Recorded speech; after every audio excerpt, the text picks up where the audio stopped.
7 o'clock in St. Louis. You're listening to TMA. It's presented to you by Brown and Crouppen, 101 ESPN, and the TMA STL YouTube channel. Doug, I'm in there, and I'm talking to the people. Are you? Yeah, just answered a question from Sweet Voice James. You know him at all? I do not. Not familiar with his work. He said, random question, and he's ranked number 1 right now. Random question. Does anyone know when the new season of Stupiracy starts? The show Tim and Riz do? And I thought, you know what? I like when people ask a question that I can answer. Okay. And I said, why? Because that's folksy. Yeah. Why we're shooting it right now. But as far as when they release it, I can't answer that, Sweet Voice James. So I'm just in there answering questions today. I'd like to hear his voice if it's that sweet. Yeah, what do you think it is, a baritone? Probably so. Yeah. James Ingram, the singer. Yes. Did a lot of duets. Sweet James. Yeah. Best voice. He was on We Are the World. Am I right on that, Doug? 85. He would have been a lesser-known one there. Yeah, he kind of had a big finish there with Ray Charles. I was always mad it wasn't Ray Parker Jr. Oh, you were mad about that. It was 8. Okay. Cardinals won last night, and there were 4 people there. Threw the ball around like the 2006 World Series. Let's act like it matters. Mm-hmm. But now, just 5 games out. There you go. Hello, wild card. Aren't you an alluring temptress? I would like to see the Marlins books since nobody goes to the games. Is their model similar to the Pirates? All right, this will be a death march for 162, and then sometime around mid-November, MLB just wires over $70 million. That's what I'd like to know. They just wait for the luxury tax wire? Yeah. That's the model? That's the big day at the ballpark? When the wire from the Yankees comes over? Not going to sell a lot of tickets or hot dogs or hamburgers or what do we got down here? Sushi, fish, sure. Nobody's coming. I've always been puzzled why the Marlins don't draw better. It's not like weather is ever a factor.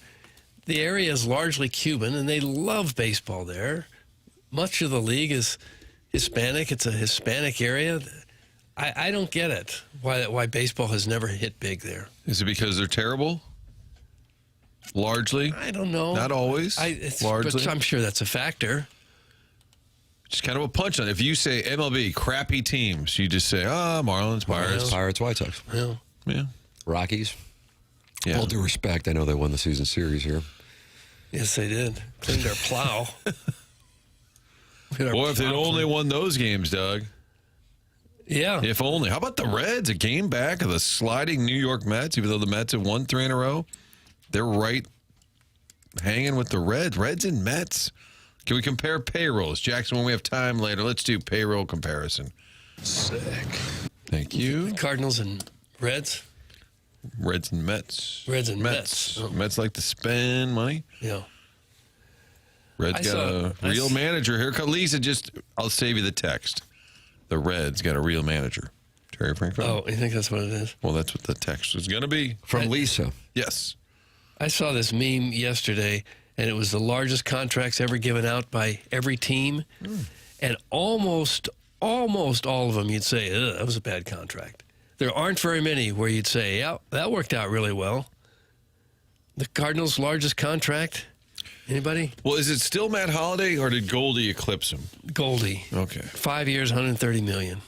Players don't ask to be overpaid. That's why, right there. In a city. I would think that would be on the lower end of largest deals. It is. It's like 5th from the bottom. But like the Rockies gave Chris Bryant $182 million. ROI season. Tampa gave Wander Franco $182 million. But the Rockies had to sign Chris Bryant because Arenado slipped away as a free agent, and they just had to replace him. No, they got Austin Comber for him, and then they actually. So they traded a high-priced third baseman to get out from under the contract, and then immediately replaced him with a high-priced. Right. Okay. Orioles gave Chris Davis $161 million. Some of these made sense at the time because Davis was tearing it up, and then as soon as he got the contract, he had nothing. The Cubs, highest contract the Cubs have ever given. Okay, Any guesses? A lot of those great players recently got away. Alfonso Soriano. No, I'm sorry. Not Fukudome. No, I'm sorry. Is it a free agent that they brought in? Uh-huh. How recent? Oh, why? I'd Nice, say folksy. Well, I mean, I'd say last 5 20? or 6 years ago. recent then. Hey, we're better than Chicago. Still with the team? I don't think so. Okay. Ooh, must have made a big impact. Yeah, I don't. Oh, blanking.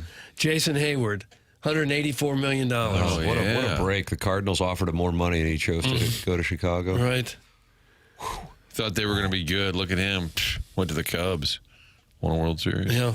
There's just a lot of those. That's kind of surprising huge that that's the contracts. biggest name. I hate when people read lists on the radio, but I love playing the game. Guessing games are kind of our bailiwick. Yeah. I hate driving and stupid kids and stay-at-home dads like Licks clogging up the streets. I'm pissed right now. That's from Sam Horn reporter, Warson Woods Wacko, Doug.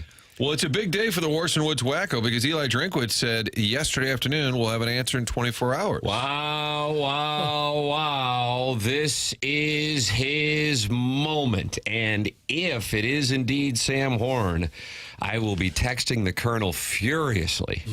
Maybe I'll just tweet at him from some of my burners to credit the Warson Woods Wacko with the report. He had it first. Sam Horn, Missouri starting quarterback, in 8 days in Columbia against the Central Arkansas Fighting Shrubs.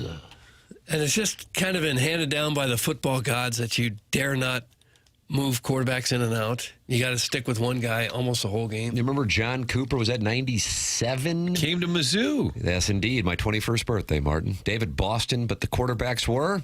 Got to do show prep, guys. Got to do show prep. Future Rammy. That's right. Played the final game of the 99 season at Farmer. Philly. Joe Germain. Oh. And Stanley Jackson was the runner. That's right. Oh, that's right. Dueling quarterbacks, Doug. So they can do that in Columbia this year. Yeah, I don't think that's necessarily a bad idea. Sometimes quarterbacks could use a breather. Maybe go over with an offensive coordinator what you want to do. What if you're a really bad coach and you just put in Bo Perbula every time you want the quarterback to run? Yeah. And then you take him out and you put in Sam Horn and the other team goes, oh, they're going to pass. Then maybe they wouldn't notice. Yeah. It just seems like it's possible to make that work. If you got two guys and you don't want to lose either one of them, you don't want to bury one on the bench forever. It does do you? feel like both of them will play a lot this season. Yeah. And I can't define a lot. I don't think that'd necessarily be a bad thing.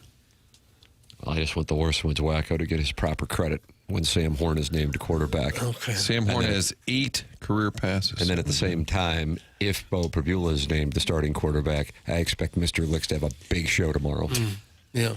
Wacko will be blocked. You're going to block him? Uh-huh. Well, first For I want to leading hear us from him. on. First, I want him to account for his bad reporting. Well, we've all been guilty of that at times, I suppose. Gabe Bjarman with this report, which of course is second to the Warson Woods Wacko report. Eli Drinkwitz said they will know in the next 24 hours what they're going to do. I asked if that meant they're going to what they're going to do in the opener, or if it meant he was naming a starter. Drinkwitz said, "What we're going to do." Then the Colonel responds, "So I have no idea what that means. We might get news of a starter tomorrow, we might not, but he said they'll tell us something in the next 24 hours. So there's the Colonel was very sassy. enjoying his time as the main reporter for the University of Missouri football program. He's got most of the kids there by about 20 years. The exchange that are in was the room.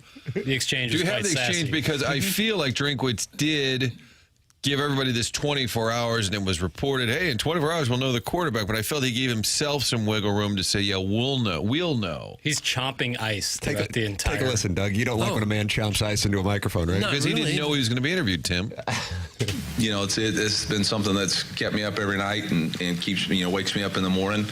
My gosh, these guys both can play at a high level and win. So what that means moving forward, I don't know yet.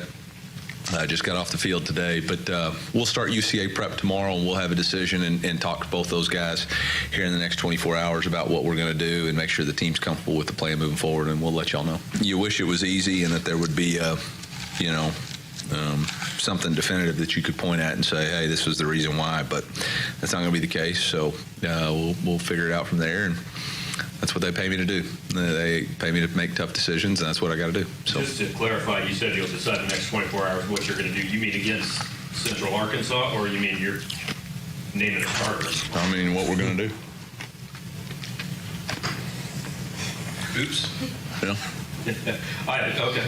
We'll know in 24 hours what we're going to do, and then we'll come back to it. But you don't really need to read any more into it. Then we'll make a decision 24 hours, and we'll let everybody know. And if y'all want to write a headline to get yourself more likes or whatever on Twitter, that's fine with me. But What's the headline? drink what's unsure after 18 days of fall. Oh, massive media chuckle. You like that one? I need you to clip that off for a new entry into the drops. That's a massive media chuckle. And he had his cup up at that point with the ice when he said that drink was undecided after 18 days. Shaking it. But I think at the end there, he made it sound like we will have clarity. Don't you think at the very end? I think today is going to be one of the greatest days in the Orson Woods Wackos history. Is he available for press? Doug, is he doing interviews? I know you stay in touch with him and Mr. Licks. I don't think he is doing interviews today. So pressed for time.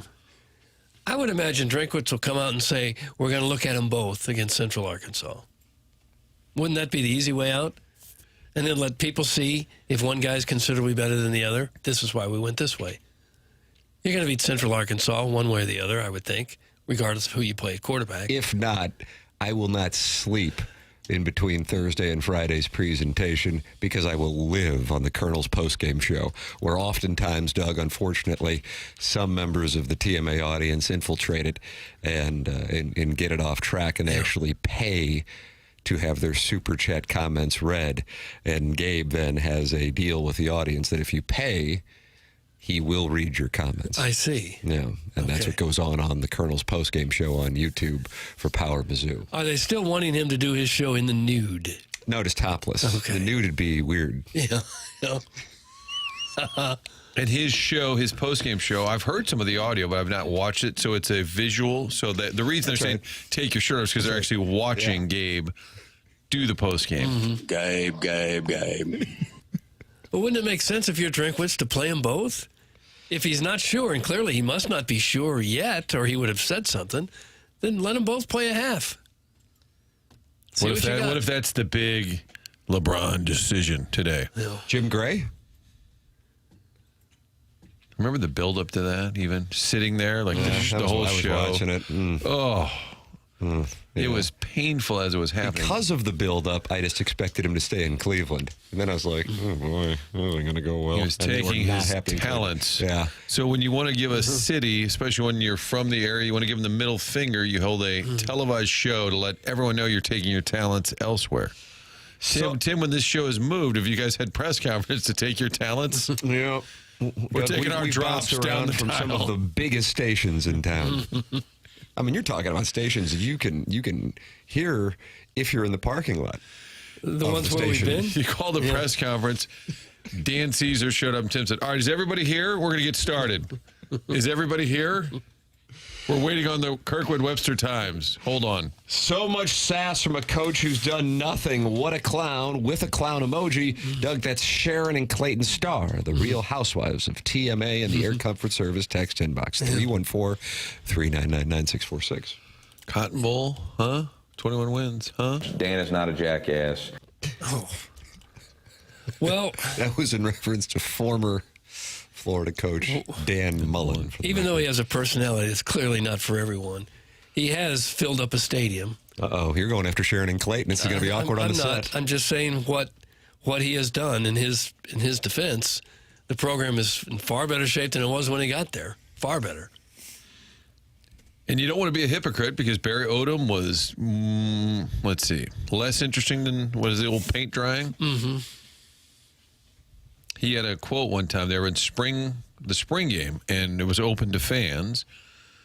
And he said, we hope to bore the pants off everybody and run the ball a bunch. Hopefully you don't learn a thing. And I'm like, wow, that's a great selling point. Come on, get in your car and come on down. So you cannot be a hypocrite. If people like me, Barry Odom's a great coach. He's done a good job where he's been, other places, but wasn't exactly sizzling at the mic. So I should be grateful that a guy like Drink gives you a little something there. And especially if he's going to spar with Gabe, then I'm here for it. Yeah, that's a good one to go sparring with. Sharon and Clayton is the final boss of Pinterest. What does that mean? I know what Pinterest is, but what was the final boss of Pinterest? Jackson, let me know what that means. What? I looked over at Jackson, and he's like locked in on the Cardinals and Marlins. Doug top of the first, runner on second. No. Herrera's up. I got a good feeling here, Jack. You got money on this? I got a good feeling. I was trying to fix the television. It's going to set drop. up I in think it's the going to middle. drop. The final boss of Pinterest. I guess someone who's always on their vision boards and such. Doug, what are vision? I don't Remember know. Vision Quest with Matthew Modine and Madonna had "Crazy for You"? Is that song timeless? I don't know if it is. Pinterest is like arts and crafts stuff, isn't it? Yeah, more Isn't or it? less. Aesthetic She's ideas. the final boss of arts and crafts. Yeah, like projects to keep busy. Is that a fresh edition? Yeah, it's a new one. Oh, that's why he was busy over there. That's from yesterday with Drinkwitz? Wow, that really was a hell of a media laugh. That's an all-timer. Yeah, it was hearty. I thought Chappelle was on stage based on that. That is hearty. That's a nice adjective there, Papus. Thank you. That'll get you invited back to a closed practice. You keep that up. I feared you were tangled in the cable over there. You look like you had to kind of spin and unwind. I kind of was, yeah, but I'm back. Look at you. Tim, you are the king of everything. Oh, Here we go. what? But I have to disagree with you. I do not see a pathway for 8 wins from Mizzou this year. It's just not there.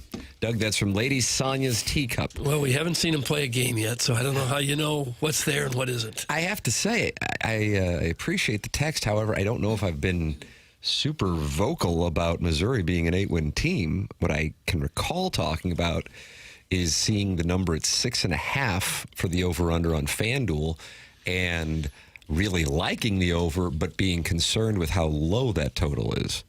As in, what do they know that we don't know? That's my official stance at this moment. Well, they lost their quarterback and they lost their best receivers. All have to be replaced, obviously. So how do we know how good they are right now? Why do you think Anybody been watching their practices to know Much of it how you many don't wins, get how to many they're see. not going to win? Nobody knows. We'll get some idea when they play Central Arkansas. Even then, you won't know. Right. Kansas will probably be a much better barometer. Doug, what's the final score against Central Arkansas? Final score without knowing anything about your Missouri Tigers. It'll be 34 to... Not on the Tigers. I'll go 45-3. 42-7. All right, Oh, is you this- think Central Arkansas gets in the end zone? Yeah, in the fourth quarter. Oh. I could see like a pick Hold on. or a fumble or Are something. you doing predictionary for this? Yeah, all right. Yeah. Tim, you were 45-3. Doug Vaughn, not the guy who has that Sunday show that we always get confused. Doug Vaughn. 34-13. Yeah. Jackson 42-7. You guys are right in that wheelhouse there. I'll go 48-10. 48-10. I'll be 48-10. darned. Chairman Kurt, what do you say? 44-6. Oh, my gosh. Oh, They're gonna miss. Oh, two field goals. Doug's got Central Arkansas, the Jackrabbits, scoring 13 points. Well, I don't know what Mizzou has. Does anyone know what Mizzou has? Colonel does. Morrison's Wacko does. They're both connected to this program. They might. I'm just thinking with a new quarterback, they may not be quite tuned up yet to score 40 Concern about the O-line. Doug, we got another reporter. We have the Morrison Wacko, we have Gabe DeArmond, and we have the Slinger of Cream. I was at the closed practice with Lindenwood. They looked really good, in my opinion. Granted, it was against a mediocre FCS team. That's the Slinger of Cream, also now reporting Okay. on the 2025 Missouri season. So Mizzou looked good against Lindenwood? They weren't supposed to actually scrimmage Lindenwood. According to the coach at Lindenwood, he said they were just coming up and using the facilities. Yeah. So that I don't know, Tim, that may be a misreport. You think the Slinger of Cream is not as legit as the Morrison Wacko or The the Colonel? head coach at Lindenwood told me they were not going up against Mizzou. So I'm going to take his word for it since he's the head coach at Lindenwood. So Mizzou just scrimmaged, they were maybe? coming up and we've talked about it, they wanted to practice traveling. Yeah. So this was what they were. No one's talking about Mizzou's defense. It's going to be elite. That's from the chairman of the National Swingers Convention. Oh, is that in town this year? Chairman, please call in 314-974-0101, Callier and Thompson phone lines. Then you can text in 314-399-9646, Air Comfort Service text inbox. Then you got that Michelob Ultra YouTube chat where I'm answering questions. I mean, God, that's got to be exciting to interact with a It is, star yes. like that. It's like Brad Pitt dropping by your YouTube chat. Michelob Ultra, sponsor of the YouTube chat. YouTube.com/TMASTL. Lex Luthor's talking to John Scores, who's talking to Big Blonde Dan, who's talking to Joey Vitale's Gooner module. And then Tim McKernan's meat and potatoes. Ever go to a restaurant and simply order meat and potatoes? That's all I order. What would they bring you? I guess meatloaf and a baked potato? Jackson loves loaf. Yeah, I talked about it yesterday. Well, I know we did, but I'm saying if you just told the server, I'll just have meat and potatoes, please. Yeah, like meatloaf and some mash. Okay. Elite defense? What, 12th of the SEC? That's from the salty bald dad from Caseyville. He's not happy with the Tigers. How can people be worked up when they haven't played? Or even claim to know how good they're going to be. Right, either way. So many new faces. Yeah, you never know. I don't really know the facts, but I'm going to go ahead and tell you anyway. Oh, nice. One of my all-time favorites. For Is the there record. context on that? It is one of the best drops. It's one of those. Jackson, his favorite TikToks, Martin, is when there's somebody superimposed and they are attacking somebody who actually has done something with their life, and they're giving takes. That's your favorite TikTok? Yeah, it's usually someone with their head superimposed over like a Getty image of whatever celebrity that they're, spreading rumors about. And it's pretty brutal. And they usually talk like this. Now, I don't know the circumstances at all, but they don't matter, and I'm going to tell you why. Oh, wow. That's the journalism school. So really don't have any background on this story, but let's go. Roll tape. It was about some mid-20s actor and their relationship, and so this person had a take to Sid fire Sweeney? It might have been Olivia Rodrigo. You like that Olivia Rodrigo, Doug? I don't believe I know who that Jackson, is. you like her? Yeah. Yeah, Who I'm a is fan that? too. She is a pop star. She strikes me as a likable sort. Yeah, she came from Disney Channel, and now she's a really good musician. Writes her own songs. It's good stuff. Good surprise guest. Okay. Olivia Rodrigo. I'm struggling with W. porta potty guys. I usually don't let you behind the curtain, but I have not been able to identify a porta potty guy. Morning, boys. What segment is Jackson going to crash out today? I have my money on the 8 o'clock hour. That's from Big Tuft. Jackson, the audience now watches, waiting for you to get frustrated with them. Wreck me, Doug. I don't really. I'm kind of being gaslit. I don't think I ever really crash out. Big Tuft, call in 314-974-0101. You'll be behind Pestis. Me just not submitting and taking it would not then be me being really upset. But Monday, August 18th, 2025 appeared to be a day when you did kind of reach a peak frustration and say, screw it. I don't remember it that way. What about the day of the Lakers' wrinkled shirt? That was an onslaught to which I haven't seen in a while. But, sometimes you got to keep yourself on your toes. Guys, the show following Mizzou's loss to Kansas in 10 days is going to be an all-timer. That is from Eric in the Central West End. Doug, that could be the winter of our discontent. We would have Missouri most likely at that point at 1-1. A Cardinal team, and don't get me wrong, they're fighting so hard and fine right now in South Florida. They sure are. Blues camp would be a couple weeks away, and we'd be staring down the barrel of what could be a difficult campaign. Yeah. And a loss to the arch rival Jayhawk. That they haven't played in years. I don't know how we get through that. I know I won't be much good to you if it happens. You guys probably have to take the show the rest of the fall. Appreciate Lenny tossing me some money. I'm going to keep the shirt on, but appreciate that.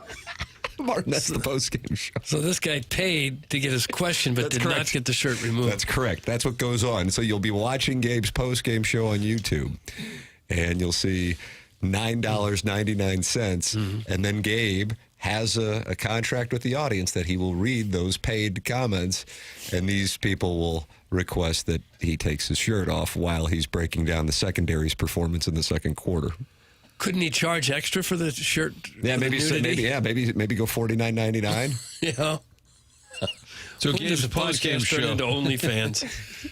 His postgame show was dedicated to Mizzou football. 100%. And the TMA folks have gotten in there. Well, I don't know why people think it's the TMA folks. And post games are great, but that's, I would say, high traffic. The best chance you have is at a high school recruit announcing which school he's going to go to, because they're often late. Yeah, the Ryan Wingo announcement. Tough for multiple reasons.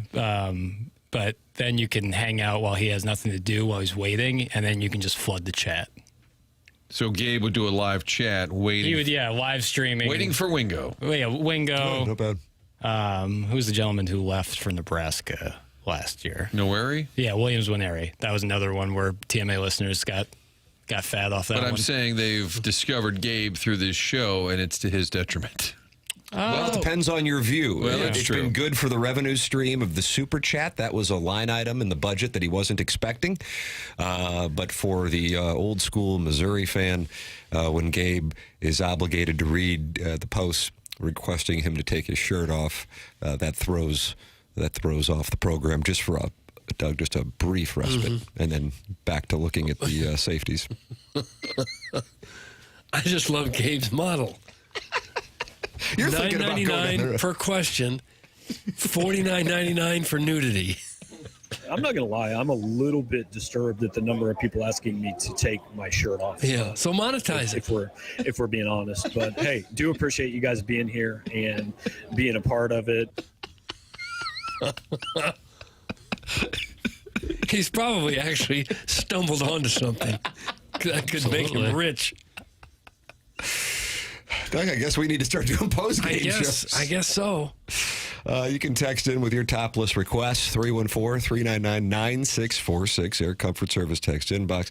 174 friends have already gathered in the Michelob Ultra YouTube chat, youtube.com/TMASTL. You're also welcome to call on the Collier and Thompson phone lines, 314-974-0101, and email in for our Design Air heating and cooling email of the day. Design Air is online at designairservice.com. Martin's a client. Doug's a client. I'm a client.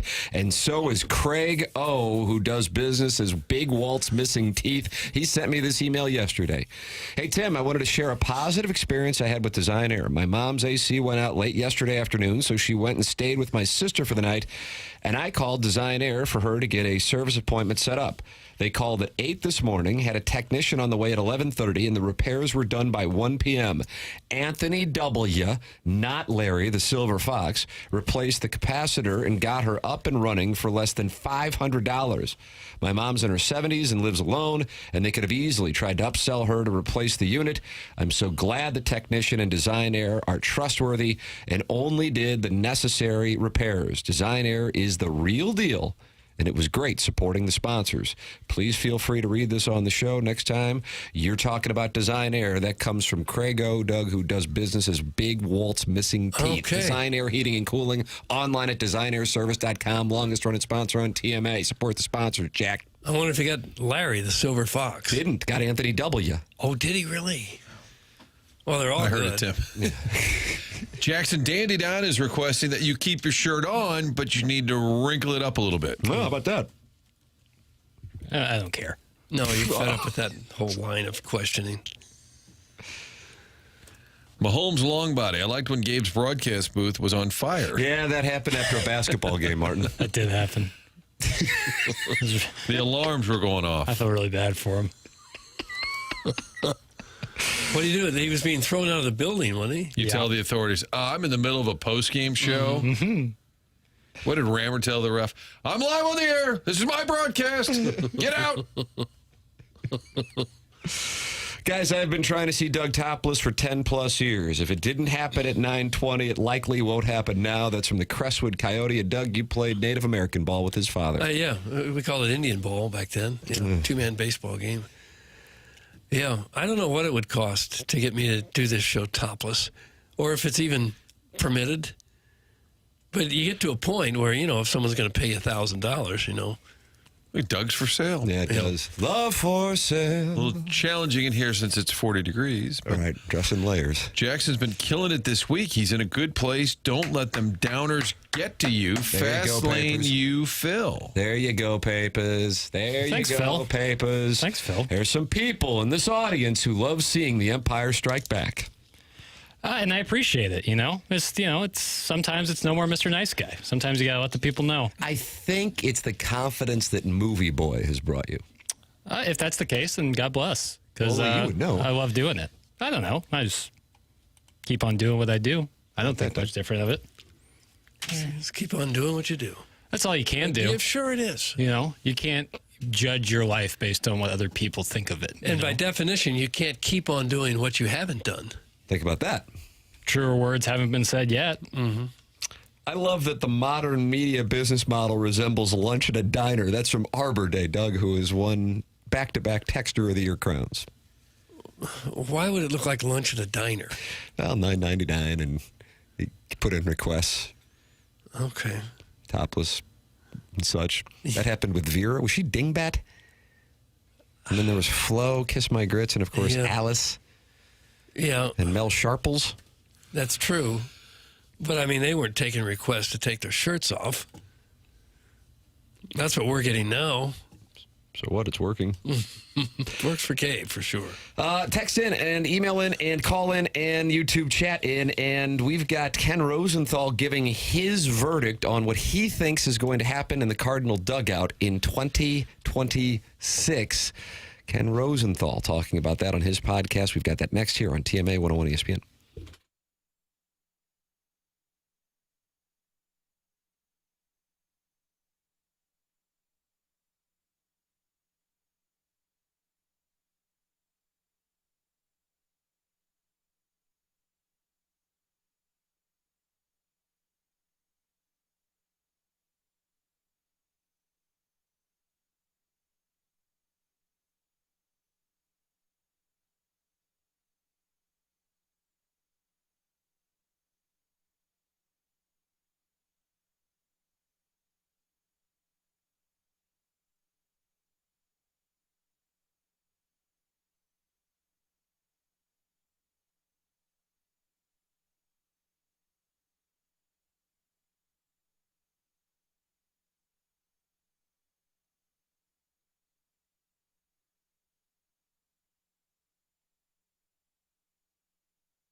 Wow, 40 years ago, Doug. Hard to believe, huh?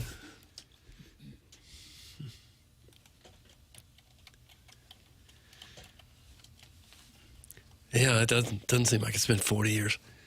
Is today the anniversary? Nope. Just brought up James Ingram earlier. Oh, okay. We had a sweet, sweet James voice. Yeah. Brought us the James See, Ingram. here's James Ingram right now. Okay. And Lionel Richie brought all that together? Yep. Is he there? Didn't they just recently do a documentary? They did. Yeah, Netflix. it's very good. Recommend. Oh, God bless you. Lost Yeah, it. I've seen it, yeah. They got them all together like right after the American Music Awards. So they were all in L.A. and then they just shot over there and stayed there all night. Listen to Ray Charles, Doug. Yeah, I am. I'm listening now. Puts it in perspective, doesn't it? A win over Miami. Yeah. Makes me want to sing We Are the World. It makes me think we can conquer the world. If we can beat that Marlins club down there in their den, we can beat anybody. Nice.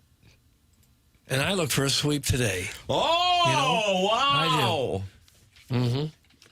Maybe pick up a game, maybe just You're high on this Palante fella, are you? Not really. Okay. Perfect. But maybe we can beat him like 8-7. Okay. I do think McGreevy's starting to show you what he's going to give you 6. May not be lights out, but he's not going to melt. He's just going to hang in there. 4 runs, 3 earned. I'm starting to get a feel like he's not an ace. Solid member of your rotation. And I think I decided this about Gorman. Some struggles at third, playing that position that they moved him away from. Got the occasional power, but I think I know exactly. We want to know who these guys are. I think I know who Gorman is at this point. He's got some power. He's going to strike out a bunch. Nolan Gorman got his eye back. Not great in the field. So this is my determination after this season. I know who he is. We always want to know what they're going to be. I still don't know who Jordan Walker is. Whereas Gorman, I think I have a pretty good read. Like Brendan Donovan, I have a pretty good read on who he is. Go up and down there. Mason Weed, Win, Weed, Ween. Pretty good read. Dean Win. This dude be bussin'. How about Sajasi? Do we know about him yet? That's another. I'm glad you mentioned it. In all seriousness, producer Dave and I were kind of going through the roster, and I said Sajasi's a good player, big leaguer, but probably not an everyday guy. Do you think that's fair? Is it too soon? I feel like he had 3 hits last night. Yeah, probably too soon. Too soon? He's 23. Feel like he's a big leaguer. I don't know that he's an everyday player. He may need what I call runway. What? He needs runway. And Pajes, how about the catcher? Are they got a 9-game hitting streak. They don't want Herrera back there. Love me some Pozo. He's on my team. So I haven't whittled away much for next year, Doug. That's the issue. Somehow you have to acquire a big bat that makes everybody better around him. You need that guy hitting third or fourth that might hit you 40 home runs and drive in 100, and they haven't got anyone close to that. They don't have anybody even close. Finally coming around. This man child could be Cooperstown bound. Well, that may be rushing it at the moment. Right now he's got 4 home runs and he's hitting in the 220s. When you talk about acquire, that's that word right there is where I think you're going to run into issues. So you better develop. Okay, so Newt, you know what he is, right? Yeah, that would be one where I'd say. Do you feel like in my Gorman assessment, at this point, you've seen enough? He's got power. He runs red hot and then ice cold. Yeah. And that's a problem. So you let guys like a Rosarena go who barely played, Garcia, and then they star elsewhere. But you didn't see much here. Gorman, you've given a pretty good runway.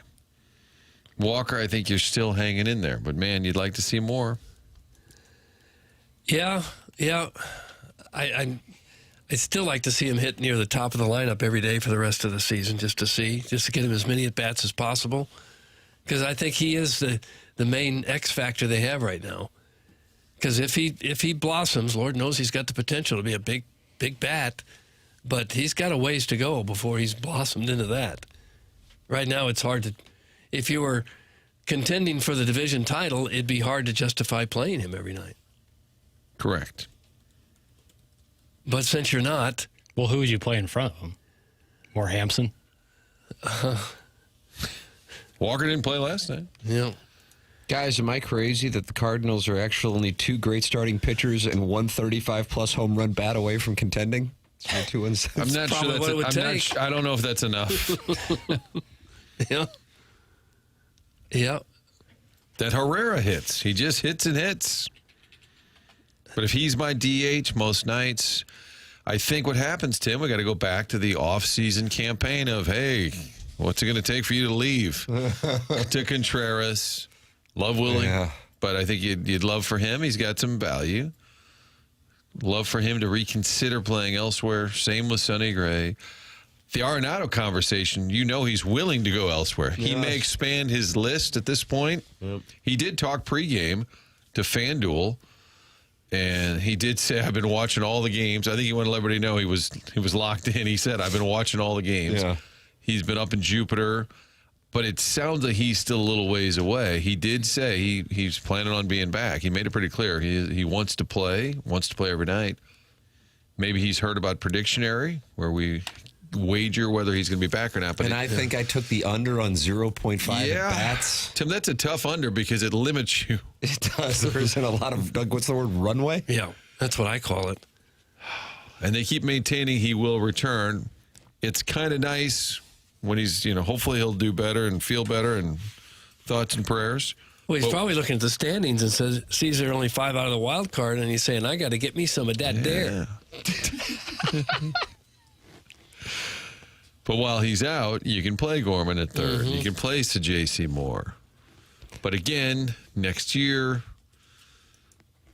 do these guys want to go somewhere else? And Contreras was a no. Sonny Gray was a no. Maybe they'll waver. I think you have to assume they're not going to go somewhere else. Correct. If they would have wanted to go this year, maybe to a contender. Since they said no to that, why they want to go next year when you don't know who might be a contender and who might not be? I have to tell you, I follow your logic, and I tend to agree with you. It's a big concern. Mm-hmm. I mean, Gray's up to 35 or 6 next year. Mm-hmm. And by that I mean million, because it was a backloaded deal.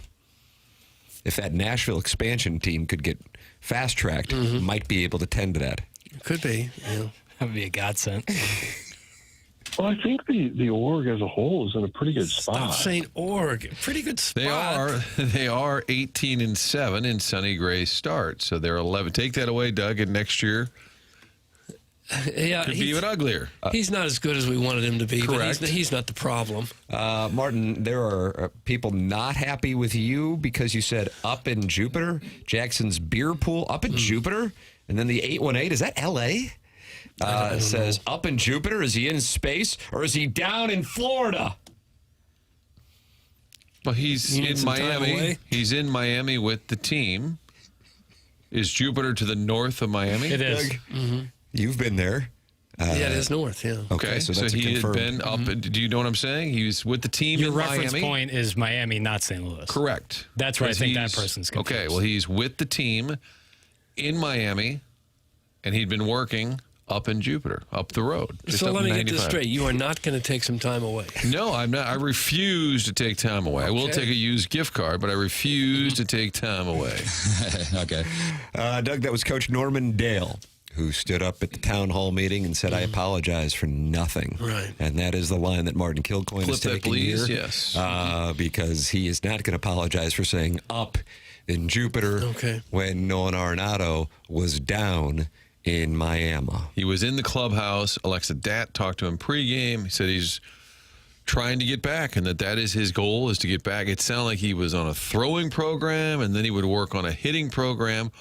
What to me is missing from the team is any kind of diagnosis, like medical, and I'm being serious, is what is the shoulder issue? Because almost every time somebody's out, they give you a new phrase you've never heard or a body part. What was Lars Nootbaar had some part of his oblique or back and it was a word we'd never heard. I've heard nothing medically attached to this, which to me is the bigger issue. If there's not a specific it's just it's simply wear and tear. But if it was something that needed surgery, well, that's what I'm saying. Why not have it done now? Maybe you're ready for the start of next year. Correct. And I've heard nothing about medical issues. I mean, I don't doubt that his shoulders. I'm not questioning him at all. I'm saying from the team, when somebody's on the IL, at some point you have clarification in terms of what the injury is. When you watch him play, you don't get the sense that his arm has got any kind of problem. But it's hard to know about, backs and necks and obliques and things like that. It may not show itself quite as much. He's played a lot of third at a high level. That's the real concern. You would feel better, I'm saying, if they had a specific medical diagnosis. Have you learned anything sorry. Otherwise, the diagnosis might be you're getting older and you're not as good as you used to be. Right. And you're not going to be as good as you used to be. Correct. And you can't say that. What if he would just say, I'm going to take some time away? I would like that better. In the Post-Dispatch article, Daniel Guerrero of the St. Louis Post-Dispatch, Doug, you can read it at stltoday.com, says Arenado's current IL stint marks the fourth time in his 13 years in the majors that he's been sidelined on the IL. 2 of those instances came at the end of the seasons when his teams were out of playoff contention. Said without context. Just an unfortunate coincidence. 2023, late in the year, Arenado was on the injured list. I think away from the team for a little bit. Yep. I thought it was interesting when he said in his soundbite, he said, I've been watching all the games. Because if you were on an injury assignment, honestly, you probably wouldn't watch every game, but good for him if he is. Would you watch every game if you're down in Jupiter, up in Jupiter? Now, Jackson's shaking his head. I wouldn't. Well, if I was on the team and getting paid $30 million a year, I'd probably feel like I should be watching the games. Correct. Well, you just say you did. Not going to quiz you. He says, I don't like missing games. I love to play. Not being able to has been frustrating, but at the same time, I've been trying to just work hard and just find my way back, and that's it. I don't have a whole lot to say about it. I watch the games every night. I'm paying attention. Okay. And the fact that he's gone on the DL twice in seasons when his team is out of it, that's not necessarily a bad thing. It could be that he's nursing an injury and they're thinking, why push it now? We're going nowhere. You're just going to get hurt worse. Hello. Amazing. It's hard for me to believe that a player of this caliber would be a quitter of any kind. Well, do you think that's what's being insinuated? Kind of. It's an interesting placement for that sentence because he's simply been injured 4 times in 13 years. That's not very often. But then to point out it's the second time here where it was late in the season. But I think what you're saying, Doug, has some possibilities with any player that's got wear and tear. And if the team's not going anywhere, then that instead of pushing it further and getting hurt worse, shut it down. Martin, they're not happy with you again, and this time it has nothing to do with the location of Jupiter, Florida. Fair. Martin, stop asking questions. They obviously are doing what we all wanted them to do, shutting Arenado down to let the kids play. That's from the 314. You're just going to have to take some time away. I think it is time. I just don't see any way around I'd be more than happy. Get screwed. It's producer Joe. He has a landing strip. Is it too early to go to Bricktop and have some that delightful meatloaf? A listener texted in a picture. For their 47th anniversary dinner, they went and gotten meatloaf? Yeah. Nice. It's great. I think it's awesome. Thank you for taking I gotta go food get that recommendation. meatloaf now. It's special. It's a special loaf. What makes it so special, this loaf you talk about? It's just like a really good meatloaf. Like really. Thanks for clearing it up, Doug. I mean, you wanted to know what makes it so good. Well, it's a really good meatloaf. Well, you like it. It's not going to grow legs and start doing a dance for you, but it's just like as good as meatloaf can get. Is it? Yeah.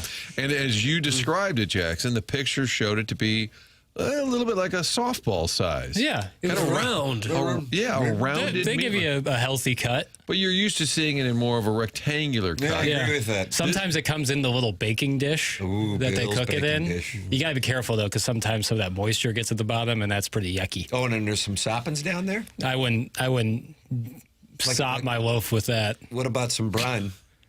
Yeah. I mean, I prefer something with a little thicker, less viscous sauce, but this is me. Viscous sauce. What is that? I like that a lot. Viscosity? Viscous? Like Tom thin. Colicchio's on today. Viscous sauce. Viscous, having a thick consistency between solid and liquid, having a high viscosity. So I guess that's a low viscosity sauce. I just want to say thank you to all the farmers and their families. Doug, that comes from Old People's Facebook statuses. Well, thank you. Appreciate it. I like the farmers. I'm really enjoying the Old People's Facebook status. Yeah, it's a good bit. Because it just pops up randomly. It shows random enough. Those are adding to it. I agree with the premise. Do we really need to know what's going on with Arenado? But what I'm pointing out is that it's obvious they're not pointing to a specific medical condition, which makes you more concerned. Because for things to get better, you need to identify the problem. Yeah. But if you've ever had a bad back, it may not look like there's anything wrong with you, and you might still be able to play, but you're not certainly going to be 100%, and you might be in a lot of pain. I'm not saying he's got that. I've heard the rumors that maybe he does. I don't know if he does or not, but I could see where you would want to, in a season where the team's going nowhere, you might want to just shut it down for a while and try to get better. Oh, my ass hurts. Well, I don't think it's an ass injury. My meatloaf rivals brick tops. It's turkey, and the secret is diced mushrooms, and it's so good. That's Sharon and Clayton boasting about her meatloaf. Sounds a little dry. Turkey meatloaf? Turkey and mushroom meatloaf? Sounds awful. Let's just say it. You guys are afraid to say it. I'm having a big 7 o'clock hour. I'm making enemies. I don't care. Sounds awful. If she can somehow make that moist, I think it would be pretty good, but I just don't see a world in which turkey meatloaf with mushroom is going to be nothing but a dry piece of meat. All right, Sharon, you can call in and defend your turkey meatloaf with mushrooms. 314-974-0101. Collier and Thompson, sponsor of the phone lines. Then you can text in as well. 314-399-9646. Air Comfort Service, sponsor of our text inbox. Michelob Ultra is the sponsor of the YouTube chat. Chairman Kurt, active as the day is long in there. Holy crap. Talking crap on meatloaf. Is that what it is? Yeah, and Sloppy Joe. Those are two Action Jackson staples. 229 friends are in there talking with Chairman Kurt, including Tim McKernan's Meat and Potatoes, Big Blonde Dan, Jake and St. Genevieve. You can get in there and watch the program and see how cute we are. Brown and Crouppen is the presenting sponsor of said presentation. 314-222-2222. Yesterday in the 9 o'clock hour, Terry Crouppen came in, and Doug, we had to stare into the abyss to realize that none of us were number one on anyone's list in the entire world. We didn't like ourselves very much after that, did we? No, but Terry came to the realization that for his children, his wife is probably number one, and for his wife, their children, number one, and then asked us, do we have anybody who we think we're number one with? And then we all came to the realization that the answer is no. You got shut out a big 0. Yeah. Terry couldn't even count his dog. Yeah, Goldie. He said Goldie favored the wife. 314-222-2222. They are local. That's why Terry Crouppen and Ed Herman and Andy Crouppen are in studio. They are local. Don't you want a local law firm, one that knows how to handle the ins and outs of your case in the local environment if you are in need of a personal injury attorney? 314-222-2222, or go online at brownandcrouppen.com. Founded in St. Louis in 1979 and still practicing in St. Louis 46 years later. Remember, the choice of an attorney is an important decision and should not be based solely on advertisements. Past results are no guarantee of future results, and every case is different and must be judged on its own accord. I deep teased Ken Rosenthal talking about what his read is on the Cardinals and the managerial situation of Ali Marmol. He talked about it yesterday on his podcast. Here is what he thinks is going to happen with the Cardinals and the managerial position. This is Ken Rosenthal. Do I think he's done a good job? Yes, I do. That wasn't the premise of the article at all. What the premise was initially, at least up top when I started the introduction, what I wrote was that perhaps no manager was in as uncomfortable a position entering the season as Marmol. And there were a lot of reasons for that. One, the team on the field was, as you said, AJ, in transition. They were going younger. They were trying to evaluate young players. Also, they have a president of baseball operations, John Mozeliak, in his last year before being replaced by Chaim Bloom, who was in the organization and evaluating in his own right. And then you had and have Pujols and Molina sitting out there, very public in their desires to manage. So from all of those perspectives, how he's handled it, all those different angles, I would say, yes, he's done very well. And the team has played probably better than a lot of us thought it would. So based on this year, I would expect that he is back next year. I don't know that Chaim Bloom is going to make a change just for the sake of change. I want my own guy. I don't know that he will do that right away. Ultimately, sure, that could happen. But for now, I would expect that Marmol would be back. About that, Ken Rosenthal. His expectation, Ali Marmol will be back in 2026. Yeah, I can buy what he said right there. I would not disagree with any of that. I think it's becoming increasingly likely or clear that Ali will be back. Doug, we going to parlay Ali Marmol being back with Keegan Bradley not picking himself for the Ryder Cup team. Okay. Do with that what you want. I don't know. It's fine. Is that in the predictionary, Jackson? I do not. So I have both those on there, but I can parlay it. Yeah, I'm going to parlay it. Okay. Tim is in for parlays are super, super profitable. Are they really? When's the Keegs answer coming out? I think the 26th, Martin. I think the 26th. So we got a Ryder Cup captain, a Mizzou quarterback, and a Cardinal manager. Speaking of which, do we want to put a predictionary in for who's going to be the Missouri starting quarterback announced today? Better hurry. I'm going with the Warson's Wacko and Sam Horn. This guy is a hell of a reporter. He's got inside word, so why wouldn't you trust the Warson Woods Wacko? Okay, Doug? I'll say Sam Horn as well. Wow. Martin? I'll go Bo Prabula. I will. Wow. So you're sideways with the Warson Woods Wacko, and you're on Team Licks? I am willing to roll the live van over to Warson Woods. Where would we meet? What's over there? Is Goldie's still there? Yeah, I think Goldie's is there. Goldie's is there a Velvet Freeze we could meet? And then there's that sports bar. There's a Taco Bell, isn't there? Taco Bell at Sappington in Manchester. Doug, check it out. Taco Bell. Yeah, I did like that Goldie's, though. Yeah, that's like you're walking everything. into 1950 when you went into that store. Kind of a mini department store. Mm-hmm. And then there was that J.J. Green's, but it's always been like 8 different things right on the corner. Great Grizzly Bear? Is it still that, or it's one of those? It's never quite. I always felt Patty like Maroon's wife's family owns it. It's a restaurant. Is that right? Yeah. What is that? Right at the corner, right next yeah, to the it's Taco really Bell. good. Yeah. Across from a Sketty's. Nice. Kind of across from there. So, Warson Woods Wacko, you tell me the location, and we'll roll the trucks for a live press conference. All right. And I'll apologize on the air. Okay. I'm also going Prabula.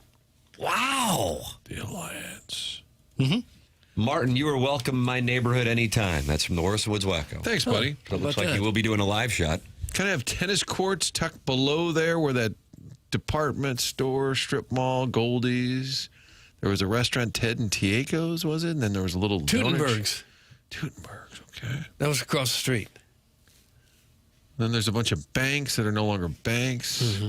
Then you go a little further down, Doug, you get to this is like a Google map out loud. Those real estate plays for the banks? That's like I don't get it. Why there's a bank on every corner? Right. Because people bank largely at home now. For I was their told phones. it's for real estate purposes, but if you're getting away from needing, I guess they're just squatting banks. I mean, when the Tam Avenue Capital Partners built out our pro forma, we just got a room in a funeral home on the second floor. Oh, did you really? Yep. Me and Stringer. So they're spending $1 million or more to build a bank and staff it with people, just on the hopes that 10 or 15 years from now that land is going to be worth more. Does that make sense? That's the only thing I can That's the figure out business because plan? you have less and less foot traffic. How about that? Does that change your mind? That's what the CEO said. Yeah, the CEO of the Tam Avenue Bank Capital of Partners. America. Reminds me, cash call coming up. Guys, Goldie's had the talking Christmas tree. They did. I remember that. And then Santa would land in a helicopter like he was flying into the Hamptons. No, that was a happening place there for a long time. Michael Goldie was a news reporter at the old Big 550. Banks are still on every corner because there are too many olds still. Thanks. That's from the Crestwood Coyote. He's not happy with the olds. Well, he really wouldn't enjoy the text inbox then. I'm an old, and I go to my bank maybe twice a year. That's about it. I am tired. I am tired, too. But I still don't have to go to the bank. You can even deposit checks right on your phone now. I guess everybody knows that, but I'm just kind of getting hip to that kind of thing. Warson Woods Wacko is disgusted that Jackson is going against him with the Bo Prabula pick. Virgin, you are dead to me. I hope you are pegged into tomorrow. Okay. I didn't mean it as a personal shot. I just, that's who I think will be quarterbacking the Tigers. But the Warson Woods Wacko has inside word. That's what he claims. Uh-oh. But, hey, if I'm wrong and it's announced Sam Horn, I'll be the first to apologize. Or maybe the second. Martin How's Mr. Lick's going to handle it? If he's right, he won't send anything. And if he's wrong, he'll send everything. Sure he will. Clip that off. Vangles appears to be the restaurant reference. And they have a talking Santa? I don't believe so. No, very good restaurant, though. You've been in there. I haven't been in there I yet. have been, yeah. I've heard great things. Right when it opened, I was in there. You know who's telling me they love it? No. Friend of the program, Johnny Londoff. Oh, is that right? Yeah. He was telling me he loves that place. Yeah, it is good. So when you say talking Santa, was it like animatronic? Like a Chuck E. Cheese? Or was it a human in the Santa costume? It was a Tupac hologram. It was a hologram? It was a tree? It was a talking Christmas tree? Yeah. I thought it was a talking Santa. My family I think calls it most a Santas talking winter talk. holiday tree. Mm-hmm. A talking Santa would not be that unique. If it was human. Oh. Right. But I thought it was like a statue. All Santas typically talk. That's from the Bridgeton landfill fume Hummer. Well, but that's if they're live action. I thought this was a statue. You guys brought it up. It's a Don't tree. You guys are Wasn't looking there? at me I like I have a didn't see second Santa. head. A talking Christmas tree. Oh, one of you said Santa. Martin, would you like to apologize? For Again? everything. Yeah, for everything. Yeah, down the North Pole. Hey, Tim, pale ball struck with my new big bear last night. Heard the 7-iron was fire. Thanks for covering alcoholic from Belleville and Webster Groves. Doug, what does that mean? I don't know. They lost me. It's the hieroglyphics. I used to take my kids to I did see play us, yeah. to see Santa at the Dillers at Crestwood Plaza, and Santa was a woman, apparently a tranny before her time. You read that as if you were Burl Ives. Like a little bedtime story Santa for the was- yeah, it was a bedtime woman. story for the kids. Mm-hmm. Did that every year for a long time. Jackson sounds like a broke man. It's one bad text from becoming plowboy. That's from the Hunchback of Vaughn Castle. I know it's what everyone would like for me to just to lose my mind, but I couldn't be sorrier. I'm totally at peace with everything in my world You right got now. Missouri football in 8 days, brother. Couldn't be You're happier. going to Chi-Town stand up the following weekend. You're ball striking with the big bear from the recovering alcoholic stable, eh? Who's got better than me? That's right, Jimmy Harbaugh.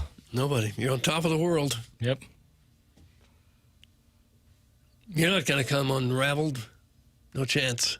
Well, I wouldn't rule anything out. Like Drinkwitz, I'll give myself a little out, but okay. You can email in the morning after at InsideSTL.com for the Design, Air, Heating, and Cooling email of the day. Matt Holliday is on the Stiefel dossier today. Looking forward to talking it over with him. That is at 9 o'clock here on the program. It is TMA 101 ESPN.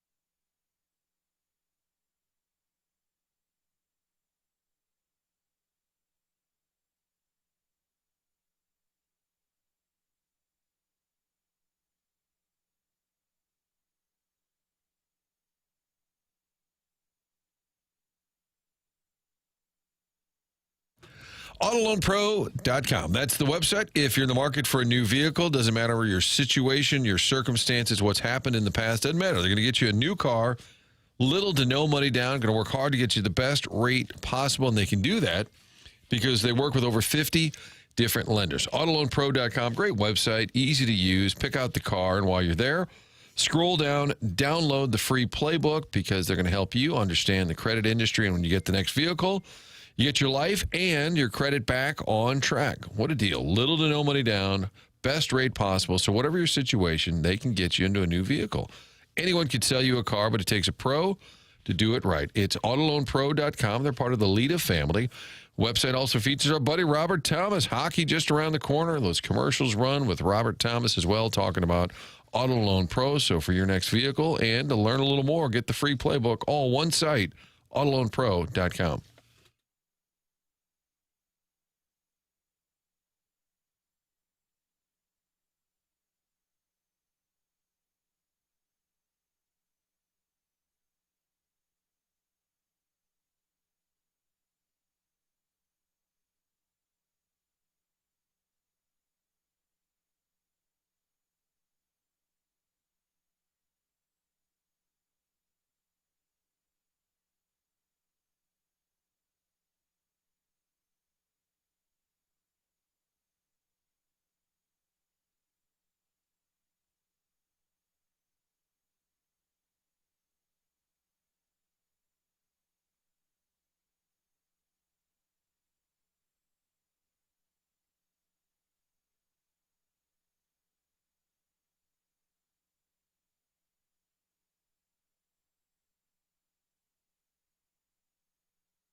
This is Jackson with the Sports Center update, driven by Johnny Londoff Chevrolet and Johnny Londoff Autoplex. The Cardinals win yesterday, taking the first two games from the Miami Marlins. They try to sweep today in Miami with another 5:40 p.m. first pitch. Andre Palante towing the slab for the Redbirds. That was another Sports Center update, driven by Johnny Londoff Chevrolet and Johnny Londoff Autoplex. See them at londoff.com. Chevy, together we drive. Are you kidding me?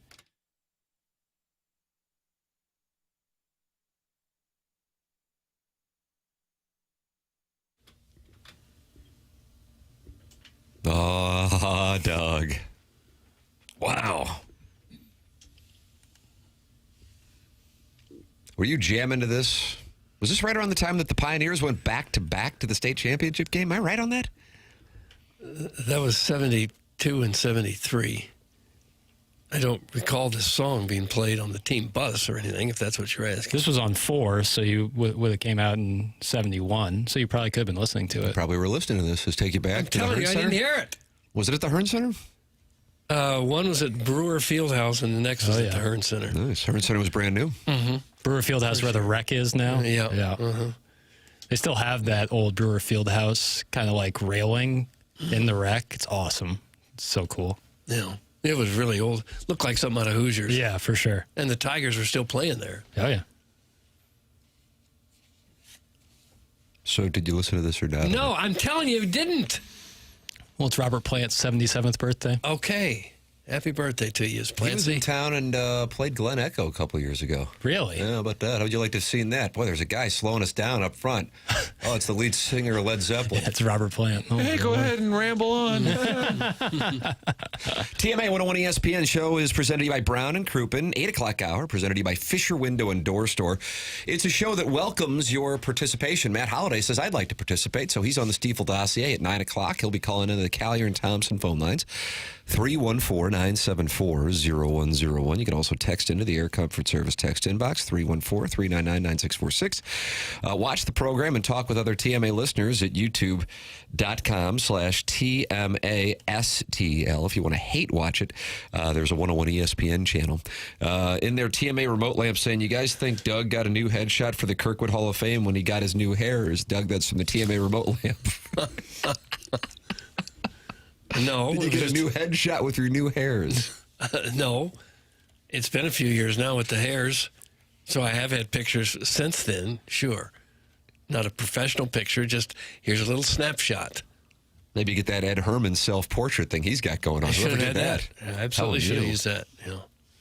Martin, did you ever cross paths with Farley at Marquette? That's from Marcus Wilbers. Are we taking questions? Yes. Apparently we'll take so. And they're all in the Michelob Ultra YouTube chat with 223 friends in there. Chris Farley, a couple of years older than me, did not cross paths. My sister was a few years ahead of me at Marquette, and they would have these group dates. Like the whole house would go out with a group of guys, so 10 girls, 10 guys, and they went on one, and my sister said one of her friends was paired up with Farley. And I said, oh, my God. She said, yeah, he was not, like, the most fun because he was, drinking and stumbling and bumbling. And as you would imagine, probably funny for the fellas, maybe not the best date.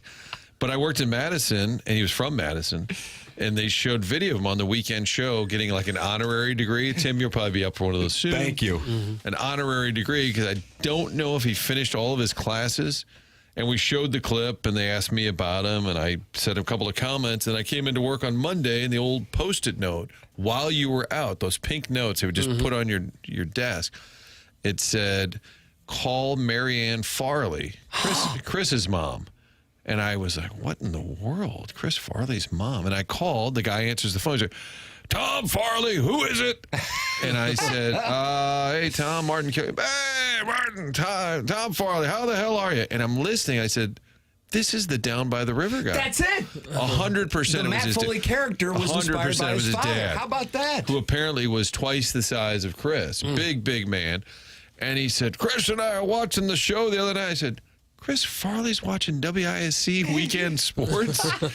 He said, you guys showed a clip of Chris, and he said, we would just like a copy of that. And I said, oh, my God. I said, when I saw the note, I was afraid I said something insulting.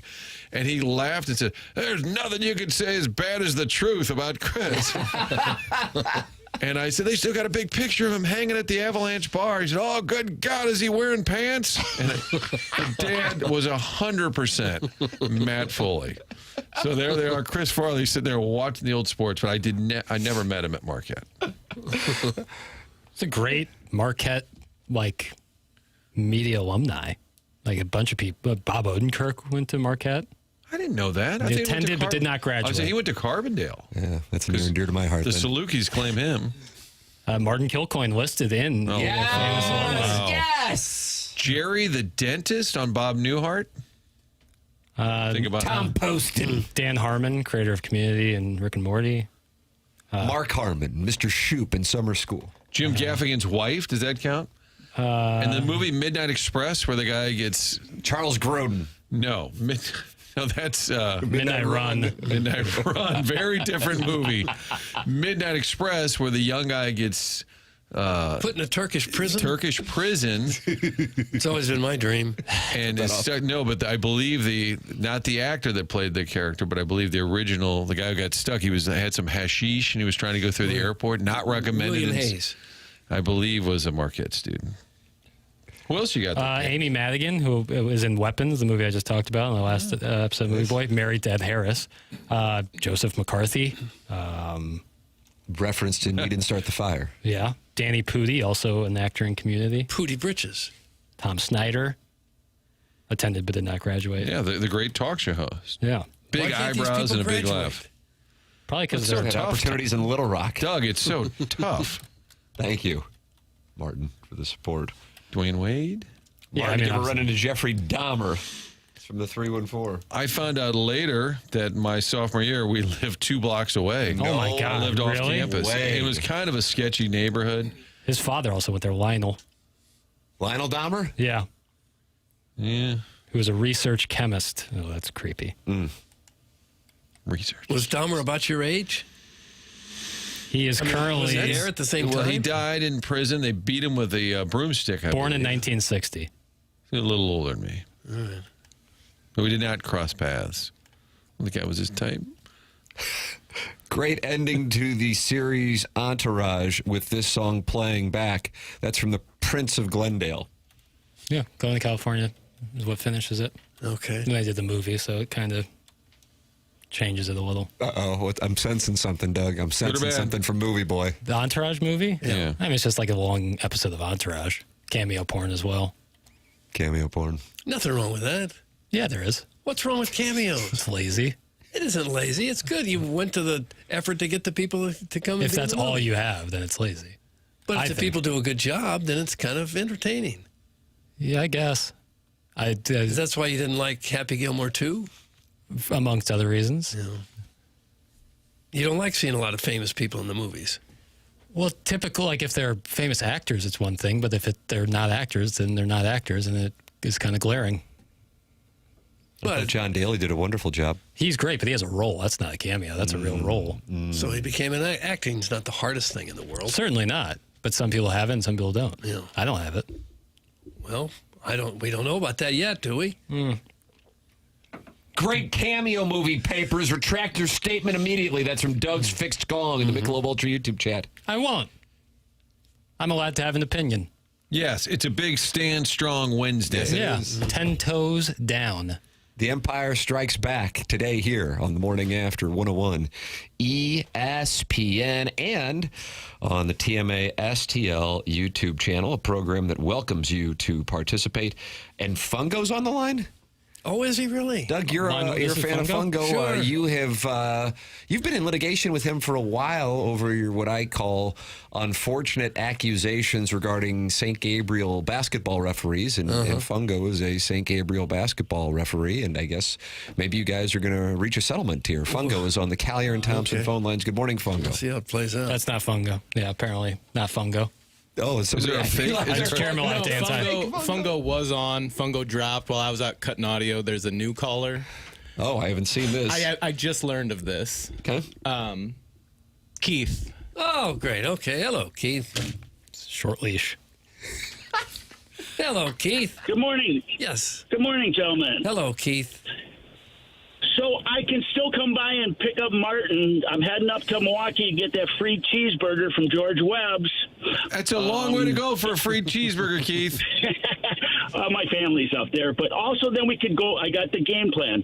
We can go see the Milwaukee Milkmen, a baseball team.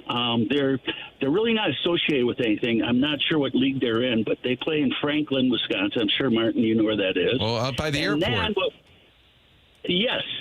And then what we can do is swing around on Thursday and then go see the Cubs against the Brewers. Road trip. Okay, come to the station. Martin will be waiting for you. All right, that's fine. I'm going to take some time away, guys. I'm going to go to Milwaukee for a free cheeseburger. No. No, it's a hamburger, not a cheeseburger. Hamburger. Oh, I wanted a cheeseburger. You can put cheese on there. Thank you. Yeah. Hey, can I just tell you a joke about Jeffrey Dahmer since being from Milwaukee? Dahmer jokes, Tim. Tim, are you taking I Dahmer was jokes? listening to the Malcolm Gladwell. Thank you for the delicious fries drop. Okay, are you guys ready? Yes, we're ready. Keep it when they clean. were it is. When they were cleaning out Jeffrey Dahmer's apartment complex, one of the guys was taking down the refrigerator and had it strapped onto the two-wheeler. And then the sheriff came over there when he was going down the steps. He says, "Don't drop that, otherwise heads will roll." Oh, no. Jackson just got him. Okay. Jackson just walked up to him. Pop, pop, pop, pop, pop. Threw the gun down. Off papers goes to do another movie, boy. Jackson was ready with that. Yeah, save it for Halloween. All right, thank you, Keith. Thank you. Save it for Halloween. Oh my goodness, I'll be out front, guys. Chances are high this guy's a serial killer.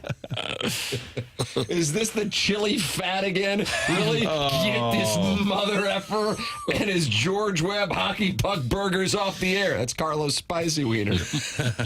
Who are the friendless weirdos who want to be befriended by you guys? That's from Uncle Wally's plastic ear. Mm-hmm. Boy, he had a good plastic ear. He really did. When you guys go to the phone lines, it's like watching that one college buddy get back together with the ex-girlfriend you and your friends all hate, and he doesn't even like, but doesn't know what else to do. Doug, that's from Arbor Day, who has won back-to-back Texture of the Year. What's wrong with your phone line? Well, ours is the type of show where friends feel they can drop by at any time. I'm enjoying it. Oh, the base burglar. Martin, big, because you already have the exclusive with the Orson Woods Wacko and his report that Sam Horn is the next Missouri quarterback. Clearly not a journalist, because he says when Sam Horn is named quarterback today, he will call in and reveal his source. Wow. That is what they teach you in journalism school, Doug. I don't know that I was taught much of anything in journalism school. Nothing that I used, anyway. Doug, off the record, when somebody would say this is off the record, we always interpreted that as we can use it, but you can't say who told you, right? Mm-hmm. That's different from not for attribution. Yeah. So off the record means I'm going to tell you something and you can never use it. Yes. Yeah. And then not for attribution, so go ahead and say you were told. Yeah. Sources. League sources. League sources. That's the new one. League sources, and with Joe Strasser, Dave Duncan. You never know. You never know for sure. But league sources. There you go, Doug. There's a little journalism lesson for you. If I should find myself doing some emergency journalism in the coming years, I'll keep that in mind. You're welcome to call in. Fungo did, and then he was told he had an emergency. He's back. Oh, Doug, here you go. You wanted to hear him? Good. You got Yes, him. Fungo absolutely. and Doug are in litigation. Fungo, you're on the Callier and Thompson phone lines on 101 ESPN with Doug Vaughn. Well, I'm on with you and Martin, too, aren't I? Yes, yes. Kind of sound like Costas, the voice. Yes. Mm-hmm. How are you guys today? We're fine. How are you, Fungo? Oh, it's fine, Doug. Doing well. Thank you very much. Great. Looking forward to another successful St. Gabriel's Athletic Association tournament. How many championships do they win this year? I'm sure the banners have already been printed up. The 26 spring champions. At least. There'll be at least 25 winners this year. Okay. How about that? All right. What a program, man. Just every year, St. Gabriel's develops the best basketball talent. They go on to star in high school and college. That's right. They do. Does the local trophy shop call you at the beginning of the year and say, okay, what kids' names for basketball should we put on all these trophies? Well, no, they don't call me. They don't call anybody, as far as I know. But, hey, Tim, we're setting a record this year. We're one short of 100 foursomes. 100 foursomes. Wow. Holy They're at 99, it sounds like. What in yes, the sir. world? 99 this year, and we're still looking for one more if anybody wants to play. So they could just go to the SGAA website, and they'll find out how to get on. Doug, you want to go play? Crown Point? When? No. Come on down, Doug. Well, when and where is it? It's at Farmington, starting on 7:15 Saturday morning. You can make it because you're always up. Well, you're just getting home at that hour, aren't you? Yeah. Oh, we gotcha. It's Saturday, huh? Saturday at Farmington. What time's your flight? Like 5:30? 7:15 tea time? Always. But, no, everything's been going well with us down there, and it's always a pleasure to call in here. My buddy just told me, says, keep talking. The ratings are going skyrocketing right now on your show. Oh, I think so, yeah. Oh, okay. So are you officiating again this year? Are you going to be an official for all the sports down there? Just for basketball only, and if they need me for a soccer game or two, I'll do that. Oh, well, that's good that you can still get up and down the soccer field and officiate that. Or do you just stand in one place and browse through your phone? Pardon me? I was just wondering how you officiated soccer. That takes a lot of running, doesn't it? No, it's called selective positioning. No. Okay. You anticipate the play and walk to where you have to get to. I see. Okay. Quickly, though. All right. No. Okay. Call. So it's going well down there. You just need another foursome. Well, one more to make 100. Yes. Okay. Record-setting, Doug. All right. And it looks like the Jay forecast Peter is going to will be be proud of glorious. us. Yeah, I mean, I'm telling you that you look at the forecast for this weekend, Fungo. Beautiful. I mean, just glorious conditions today, Doug. The high is only 87. Tomorrow, 83. And on Friday and Saturday for the St. Gabriel Golf Tournament, 85 and 84. Next week, I got a high of 73 on Tuesday. That's going to be my score. 73. Wow, you're ball striking. You're compressing it? Yes, of course. Well, kicking it, too. Tim, are you playing? I am not playing this year. My dad is not going to be in town, and that's who I usually play with. Okay. Well, we'll be missing you. Yeah, no, it's a family tradition, brother. I We'll love save it. the spot for next year. Amen. Amen. Well, you guys take care. Okay. Always a pleasure. Well, all right. Thank you, Fungo. Doug, there he is. That's Always a pleasure talking to you. And to you as wow. well. Got a little flirtatious right there. Thank you, Fungo. Doug, you are in litigation with St. Gabriel's over multiple comments made regarding the officiating there at the Stitz Gymnasium and the attacks on the banners throughout the facility. There were banners put up there for winning checkers games, things like that. I just thought it was a little overboard. Is that a new report? 2007 We don't know. Chutes and Ladders champions. That's what's up there. That's what's on the wall. Tim won a Candyland group championship. I was on the bench, but yeah, I was on the team. The only qualification to get through the phone lines is to have a BMI over 50. That's from Steven time. Well, now, how do we know that our callers are heavy set? Fungo is not heavy set. Well, I have a carport. Okay. Shout out to Fungo for swallowing the whistle when my daughter was going Bill Lambier out there at St. Gabriel's last year. Also, solid pretzels at the concession stand. That's Carlos Spicy Wiener. They got good pretzels at St. Gabe's, have they? I mean, it is the St. Louis Country Club of South St. Louis grade school gymnasiums. Yeah, makes sense. Makes a world of sense to me. That's right. That's right. Is St. Joan of Arc still there? Is that still in business? It exists. It just has a different name. Oh. Okay. Is that one where they consolidated a couple schools together? I believe so. All right. Yeah. There's no consolidating with St. Gabe's, though, right? It stands on its own. No. It wants no partners. No, it doesn't. It's thriving. Invest in St. Gabriel's is what the Tam Avenue Capital Partners do. Really? This is a show where people call in to talk about their favorite food, Steelers takes, and market one open spot in a golf tournament to thousands of people from a local grade school. These guys are some dumb mother. We know that. We understand it. We're doing the best we can. We just haven't got much. There you have it. I like a little community workshop here. Call in. Can we help you out in any way? And people call and say, hey, we got a foursome, we got a spot open. The old phone lines in Rhinelander, the whole midday show was an open market, and people would call in and say, hey, and they kind of sound like Keith from South Milwaukee. Oh, is that right? You think he was calling in Rhinelander? Hey, Brian, great show today. Yeah, I've got a rake I'm looking to sell. He'd say, okay, how much? Oh, $4 or so. Okay, where do you want? Oh, I'll put it out by the mailbox. And that was the show for 3 hours. Oh, gosh. People would call in, I got a lawnmower that's not running so great, but you can have it for $2. Okay, where do we find you? On Route 22? Okay. KMOX had a trading station that did that for years. Same kind of thing. So if you've got a foursome you need to fill out, just call in.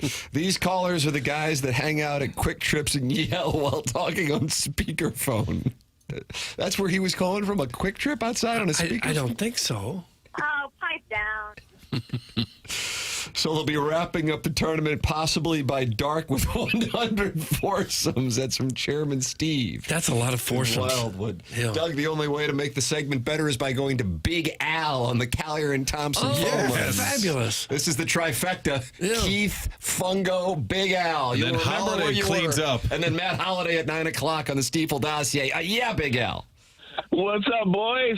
Hello, Al. How are you? I see you're not happy with the Warson Woods Wacko by your text, Big Al. What's that? I see you're not happy with Too bad, Warson. Whack this. Hey, I got an alternator for a Silverado if anybody needs it. It doesn't work, but I could scrap it for 20. They could scrap it for $20. How you, Doug? Well, I'm fine. I'm fine. Doug? I'm fine. You? Good. Good. Well, quit yelling at me. Well, I thought you said it twice. I did, but that was under the... Cut it out, Iggy. Oh, that's right. He ain't there anymore. Okay. There's the ghost. Hey, I wanted to ask you guys about the Blues this year. Let's get your little fat fingers out, texters, and try and torment me, but it can't work because I beat cancer, so you guys can't scratch my you-know-what. Anyway, do you think the Blues are going to be better than last year, or this year, whatever we were? I like the way Army's leaving Steiner, and unlike Mo, who's leaving poor Bloom with no Bloom, the Blooms already fell off. Poor guy, he's inherited a pile of smoking you-know-what. But I want to know what you guys think of the Blues this year a little bit, and you texters, feel free to join in with your little comments about what you think. Doesn't matter what you think, but anyway, I just wanted to say that. I'm feeling froggy this morning. Got What my does that screen. mean? Well, because I got my screen and I'm cancer-free still. So good for things you, are Al. looking great. How about that? Good for you. Big Way Al. to go, Big Al. Good for you. And you got an alternator for sale. Cancer-free. Love you guys. There you go. Love you too, Big Al. Chiming in to complete the trifecta of Keith, Fungo, and Big Al here in the Fisher Window and Door Store. 8 Nobody in o'clock America's got that kind of lineup. Yep. Take that, Doug. Big Al started to sound like it was maybe a Sam Pittman press conference. Questions being asked. I was reading the Jeremy Rutherford mailbag yesterday on The Athletic, and he was asked this question, although the majority of the questions were about the John Kelly, Jamie Rivers, Chris Kerber, Joey Vitale switch/simulcast. That's still what a lot of Blues fans are talking about, based on it being about half of JR's letters yesterday. But he was asked what prospect or AHL player not named Dalibor Dvorsky or Jimmy Snuggerud will make an impact for the Blues this season. Do you want to take a guess who he went with, Doug? Can I have initials, please? LM. LM. Larry Miller? They got Larry Miller now? Don't have him. Okay. He's still with the Penguins. You said LM? Let me check the roster, see if there's anyone with the initials LM. He was traded from L'Habitat. He was traded from, oh yeah, what the hell was that guy's name? Yeah, that guy who came here from Montreal. They gave up Zach Bolduc That's for right. him. Logan Mailloux. Mayu? Are we going with Mayu? Mayu. Okay. Bob Mayhall worked at Camo X. This is Mayu. That's who he is picking to have the biggest impact. Biggest impact. Hadn't played a lot of NHL games. 8 games, Martin. I like that. That's a good sleeper pick. I think they're going to count on him to be a regular, top 6 defenseman for sure. And there's not a whole lot of other guys that figure to be brand new that are going to get a lot of ice time, so I think that's a solid pick. Al, congrats on beating cancer. We're a week away from Sam Horn under center. Nobody cares about the Blues until March. That's from the Warson Woods Wacko. Okay, gosh. So he is focused on his report that Sam Horn will be announced as the Missouri starting quarterback today, and he is not interested in the St. Louis Blues. I got to tell you, I think it's probably because of the, Doug, do you like this term, malaise that is Cardinal baseball? When I see highlights of the Blues, or I was reading JR's column, it kind of puts me in a happy place. Steve Ott was in here doing an interview with Alex Ferrario and JR and Donnie Fandango on the Last Minute Blues podcast. I took that in, and that wonderful set that they created where we do Stupiracy and Spread Zone. I'm just telling you, it puts me in a happy place to think that the Blues will be taking the ice here in about a month for camp. Yeah, I'm just being honest. But I'm still going to enjoy Sam Horn under center per Warson with Wacko. So you're saying, let me get this straight, the Cardinals are not going to make the playoffs. That's what you're Tampa Avenue Capital Partners like the odds of like plus 5,000 for them to make the playoffs. Okay. Would you call that value season? I would. I definitely would. Okay. You can call in with value season plays for us. Or if you're trying to get rid of an alternator, $20. 314-974-0101. A big-time name in sports media is stepping down. He gives his explanation as to why he is stepping down. We'll have that for you coming up next. This is The Morning After, presented to you by Brown & Crouppen on 101 ESPN and the TMASTL YouTube channel.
Why'd you request this?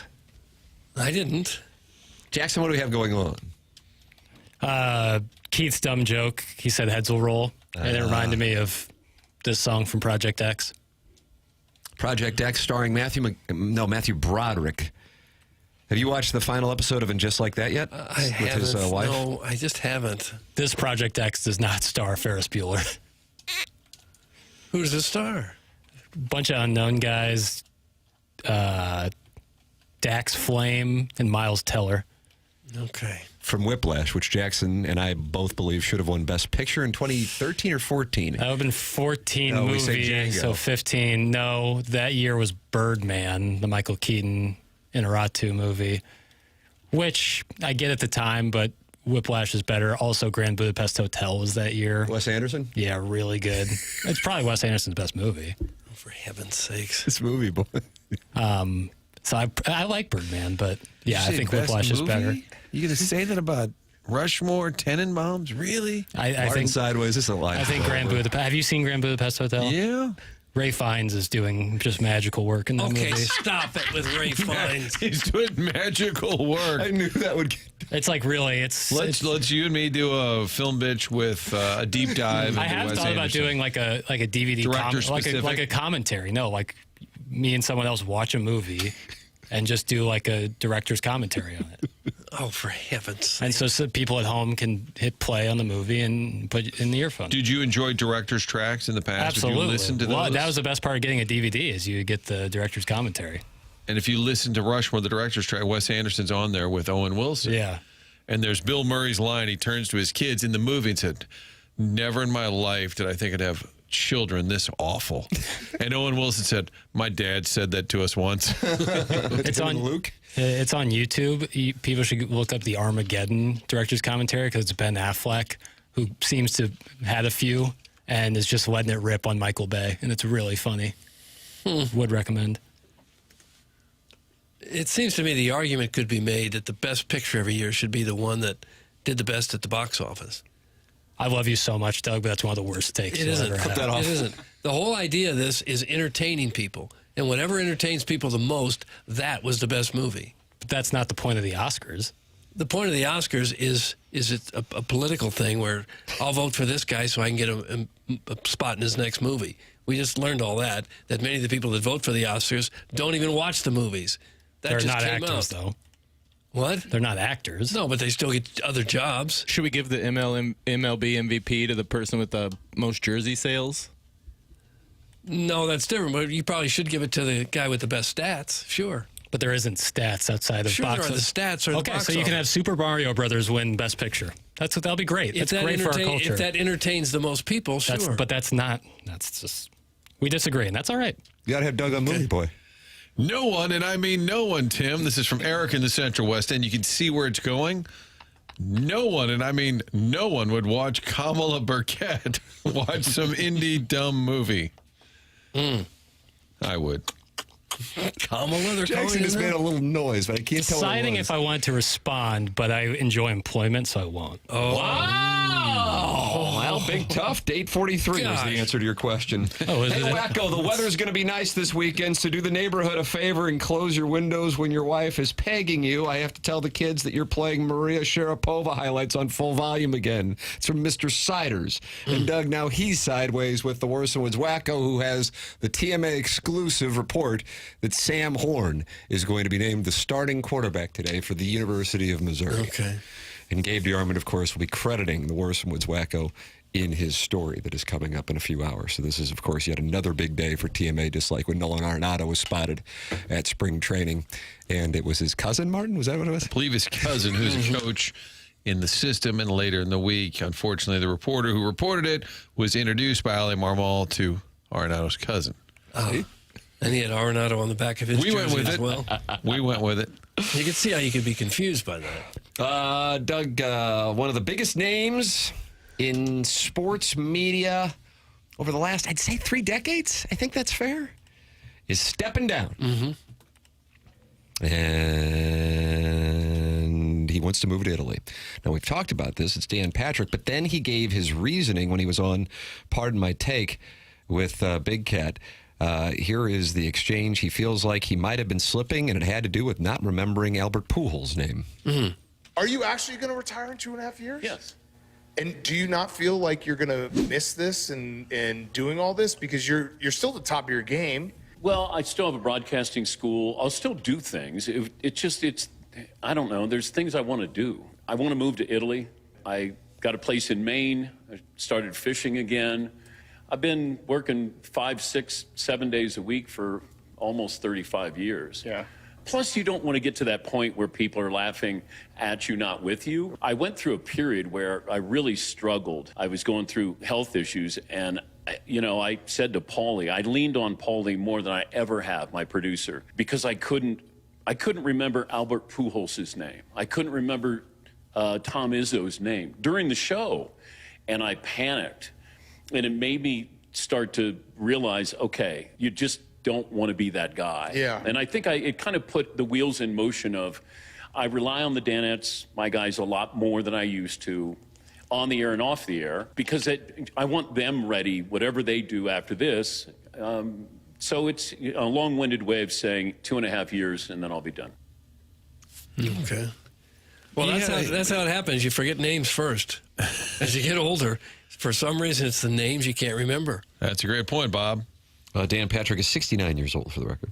Yeah. He had a health issue. I think he had severe back pain or something, and he was taking pain medication, and I think I think he had a real severe issue with, I don't know that it was addiction related, but he talked about it at one point, maybe 10 years ago. Serious, I think, where he just like crippling pain was part of his issue. And maybe that's caused some of the, I don't know, maybe just age where you don't remember names. I think that happens to everybody. Oh, yeah. 2.5 years? Why don't you just go out now? That's from Little Man in the Boat, and he's not happy. Well, he said he wanted to help his guys so that they would have a heads up. Is that kind of like what Natalie Merchant did with 10,000 Maniacs? I just don't know about that. It could also have been that his contract expired in 2.5 years, so he had to work that long without being sued. Apparently, he was a heck of an athlete back in his youth as well. Basketball guy? Right. Yeah. Played college basketball, and the Reds tried to sign him as a pitcher. So, good athlete. Worse Woods Wacko has responded to Mr. Siders. Hey, Siders, I'll be at my private golf club at a member tournament, so don't screw up my drink order. So, back and forth. Okay. There you go. Jackson, who would you take in that one? Mr. Siders and Worse Woods Wacko? In a golf match? Straight up? Just who you would poll for in general in life. 3 W's. He's been very kind to me in the past, despite some texts that have come into the program. Insinuating that you're as pure as the driven snow.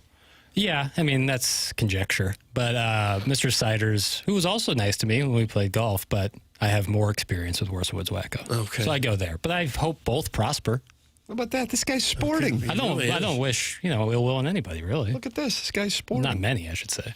Matt Holliday is going to join us coming up at 9 o'clock. That's your Stiefel dossier, in addition to the Design, Air, Heating, and Cooling email of the day coming your way at 10:45.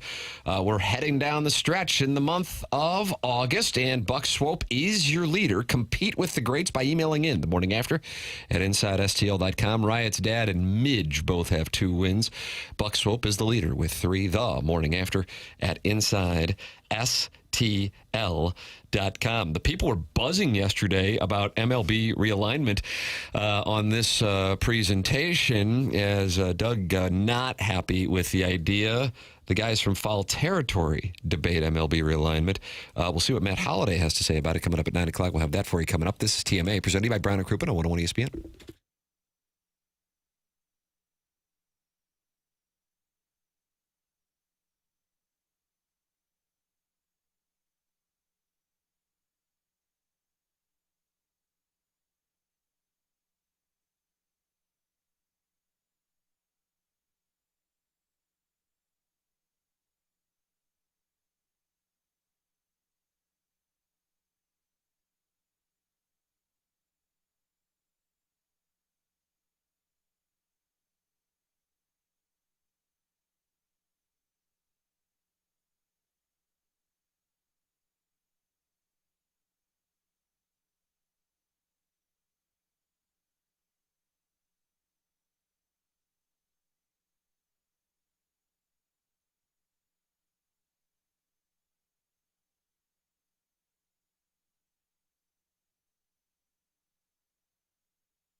50. Yeah, bah. Doug, can you dig it? Yes, I can dig it. It's TMA 101 ESPN. Matt Holliday is going to be with us coming up at 9 o'clock here on the program. That's your Stiefel dossier. In addition to Cardinal reliever John King with us, the Big League Impact interview of the week. John King from Miami, where the Cardinals will try and complete the sweep over the Marlins. And Doug, they're 5 back of that playoff spot, even with their game under 500 because baseball diluted the playoffs. And this town is buzzing. Buzzing about the playoff possibilities? Should be after 2 wins in a row. You kidding me? How hot can one team get? Especially against the Miami Marlins. I would wager more people are talking about Big Al's call. Sam Horn announcement. Sam Horn. Texter said that KOMU already announced it. That it's Sam Horn? Yeah. Oh, I lost goodness. track. They said KMOU, which would KMU, but I believe they were trying to type KOMU, which would be the local affiliate down there. Chairman, can you dig into this and see if we can confirm this? This is going to be the biggest. I got an hour ago from KMOU 8 News just putting a poll out there. Gallup is an announcement poll about who will name, and it's 50-50 Horn and Prabula. Oh, okay. So that's not exactly reporting it. That's But right. that I'm just saying that's on their Twitter. Right? That's not necessarily representative of what they're putting out there. I think it's a little early in the day. He said within 24 hours. It feels like an afternoon thing, doesn't it? I would think. I worked at Channel 8 there for a It's while. all right. You did too, Tim, I'm sure. Yeah. I loved it. Out by the airport there, right? Yeah. Oh. I loved it. Southdown 63. Yeah. Chris Trevino there when you were there, Tim? Brian Nooner was. Oh, Chris okay. Trevino he was the sports KMIZ director for of many KMIZ, years. Yeah. Great guy. Both those guys were great guys. That was the funnest time doing television there. Man, I enjoyed that. Yeah, did you enjoy doing it? I guess so, because you kept doing it. Well, I didn't have any other job skills. Limited. I did it because I needed the credit hours to graduate, I guess. Jeez. Oh, man. Shining star. And just dunking on me, too. And just dunking on me. That's what that was. That's what that was. I would have rather been at the fraternity house at a party or something than working Sigma there, I Nu. guess. If we're going to be honest about it. Did they put you on the air right away? Oh, yeah, pretty much. It was ugly. Oh, my goodness, it was God, good. if we could find that footage. Some of the greatest entertainment is the weekend newscasts in Columbia, Missouri. And I got rid of my tapes. I threw them Did away. you really? I was so still have embarrassed. them, and I guess I could so digitize embarrassed. them at the St. Louis County Library. Is what you tell me? Yeah. Put those up on YouTube, and you can watch sportscasts from 1998 and 1999. Hello again, everybody. Hello again, everybody. Mine was so dry. We didn't even have teleprompters back then. So all you really saw was the top of our heads, looking down at the copy. Script. Yeah. And Tim McKerkin's here. Hey, Tim. Hi, I'm from West Virginia, so I know a lot about the East. And here he is, having the time of his life. That was me describing a Devin West Corby Jones offense. That was Monday Night Football. Sergio Dip. Monday Night What's he doing Football. now, HD2? He might be in North Dakota, but he's from the East Coast. Sergio Dip. Monday He's Night probably Football. brokering time. No, he's 37. He co-hosts the Latin American edition of Sports Center and NFL Live. Yeah, I was going to say, I think he's doing fine. Yeah. He also covers the Mexico national football team for ESPN Deportes. He's having the time of his life. He is, see? Gets the last laugh. Tim, did you have hair? It's from the 618. Yes. Oh, did you have hair? Flowing locks. Really? Flowing locks.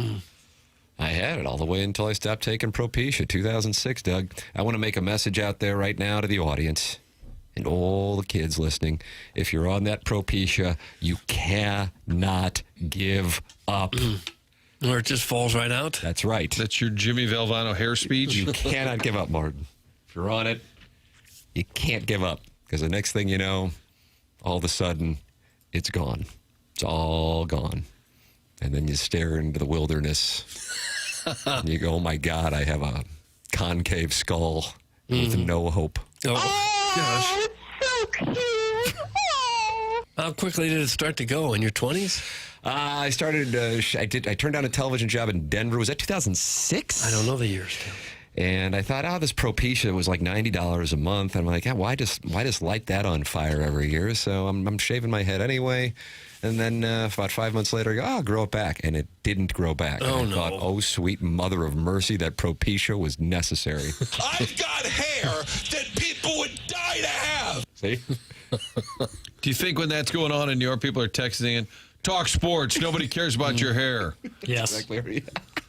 I think that's exactly what happens. Well, if you're dealing with low energy, low motivation, you're tired all the time, weight gain, muscle loss, especially belly fat, feeling anxious, moody, or irritable because you are losing your hair, well, that's where Mentality can help you out. Mentality is a local healthcare facility that specializes in helping men feel and perform at their very best. I want to make clear it's got nothing to do with the hair thing, but if you're anxious about it, Mentality can help with that and a lack of focus or mental clarity. It's board-certified physicians providing a full physical consultation and blood panel analysis all during your first visit. Mentality focuses on free testosterone levels, which many doctors overlook, ensuring your treatment is tailored to your body. Energy can come running back, belly fat can burn off, muscle can strengthen, and you can feel like yourself again, confident, driven, and ready to tackle life. It's Mentality.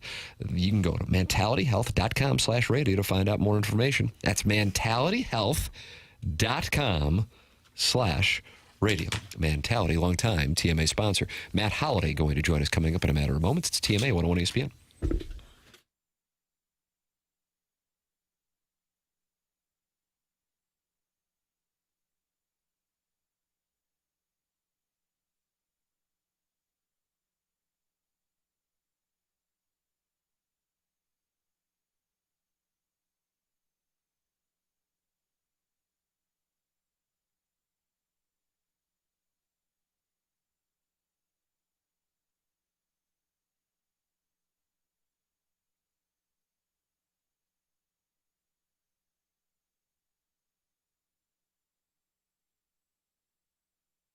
Loading up on groceries, stop by your neighborhood Schnucks. I guarantee there's one in the area. You can always stop by, talk to the butcher, get some great grilling ideas now that it's not 140 degrees outside. Everyone's friendly there. They've got the sommelier. We'll talk to you about some wine choices. And on top of all of that, when you're shopping at Schnucks, you're going to save money. They've marked down pricing on more than 2,300 items. These are not specials or coupons needed. These are just markdowns that they've done to help you save some money when going to the grocery store. Also get the Rewards app.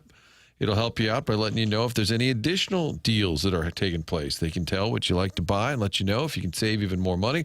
When you check out with the Rewards app, you're accumulating not just points, but actual cash dollars you can apply towards your purchase. Also use the app for curbside or delivery at home. Schnucks delivers, one of the new features they've added in the last couple of years. So for all your grocery needs, stop by your neighborhood Schnucks. It is everyday savings that you can count on.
This is Jackson with a SportsCenter update brought to you by Saliga Heating and Cooling. John Wall has announced his retirement after 11 NBA seasons. The 34-year-old and former first overall pick finishes his NBA career with 18.7 points and 8.9 assists per game.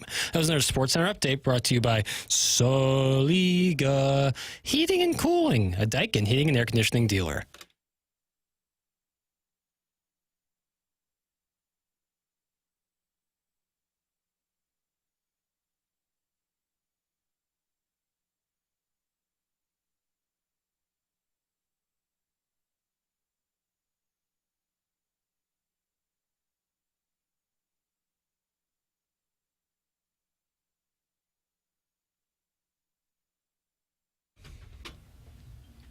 Isn't this Ryan Ludwig's music? Damn it. I don't recall. You're right. You want to issue an apology to Matt Holliday? Yes. Joining us right now on the Collier and Thompson phone lines here on TMA 101 ESPN is Matt Holliday. Jackson has an apology for you, Matt. Sorry, Matt. I thought this was your walk-up music for one of those seasons, but Tim's right. It was chicken fry, number right? 47. Yeah, it was Ryan Ludwig. Do you accept his apology, or do you want to go after him a little bit? No, it's fine. I was just hanging out backstage here listening to all the ads. Oh, gosh. Oh. No! It's all right. I know who sponsors this show. That's got a little heating and cooling update on the ESPN. Yeah. Did you know John Wall had retired? Wall. Yeah. I did not. Yep. I thought he was retired a while ago. Well, I think a lot of people did. You know, he was trying to get out there. Yeah. I mean, that happens a lot. I feel like people retire and you're like, wait a second, I thought you stopped playing a while ago. Yeah. Sometimes it's not as ceremonious as others. Sometimes the game retires you. Yeah, for sure. No doubt. Wow. Did you have an official? I'm trying to remember. Did you have an official? You should have had a ceremony where they gave you a jersey. No. I just wanted to be like, oh, yeah, he doesn't play anymore. Like, I was 38 when I stopped playing. Like, I feel like retire, like, oh, it's retiring. Like, I was like, yeah, like, I just don't play anymore. Like, I don't know. I just don't like that word and don't really feel like I just wanted to, people to be like, oh, yeah, he doesn't play anymore. That's all. When in 2018, so you're coming off the year with the Yankees, was there any chance you were going to go into camp with the Cardinals, or was that a thought? What do you mean?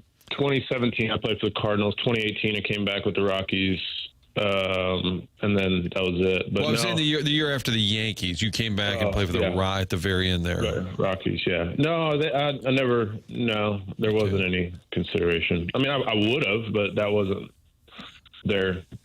That wasn't something they were interested in. Well, not many players get to go out on their own terms, so that's nice. Because I'm sure a lot of players quit or retire or get cut thinking I had 2 or 3 more years left in me. Yeah, I mean, I think that's always nice to be able to walk away with no regrets or nothing left on the table.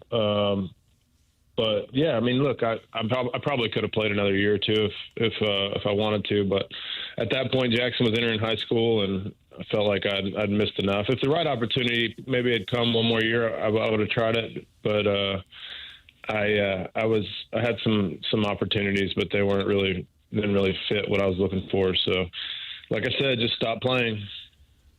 Maybe you come back now. Have you thought about that? What do you think you'd hit if you could come back right now? Well, I mean, currently I'm in a pretty bad spot with this hip, but I think, give me a couple months. I could sneak a few hits in there. I don't want to ever the game is I think at an all-time high as far as pitch quality and difficulty for hitters. So, I mean, look, I could probably still go out there and compete just based on the thousands of at-bats I had, but I don't think it would be all that great. How's the hip? What are we, 2 weeks out? Yeah, we need some pickleball. Yeah, 2 weeks out. Yeah, I mean, it feels better. I'm walking better, and, sleeping is still an issue because I can't lay on any particular position for very long before it gets uncomfortable, and so I don't love that part of it, but I think I'm making good progress. Never had one of these before, so I don't know exactly what it's supposed to feel like, but I'm trying to be a good patient and not do too much and just kind of lay low and let it heal. Supposedly the first 2 weeks you're supposed to just let it go and not do too much, not get too many many steps in. So I think I've been a pretty good patient. Are you noticing like substantial progress, or is this just bit by bit here with the recovery? Yeah, I think it's a little more bit by bit. Yeah. I mean, I don't feel like, wow, I could just take off and run a sprint. I mean, it's still pretty tight. Like, I still feel like there's a metal rod jammed in my femur, which I don't know if that ever goes away once there is one in your femur. So I'm anxious to find out, kind of how this transpires and what the optimal feeling is, 6 weeks from now. I was just looking at your stats, and I see you finished with a career batting average of .299. That's right. Does that bother you? With maybe one more hit, you'd have been a 300 career hitter. Oh, boy. The crazy part is it's not one more hit. When you accumulate that many at bats, it's like you have to get like 3 or 4 hits. It's I mean, I don't love that. I mean, it's at one point my last year in Colorado in 18, I was over, and if I'd have known we weren't going to win the World Series, maybe I could have just said, you know what, I'm good, and walked away. But we were in the playoffs.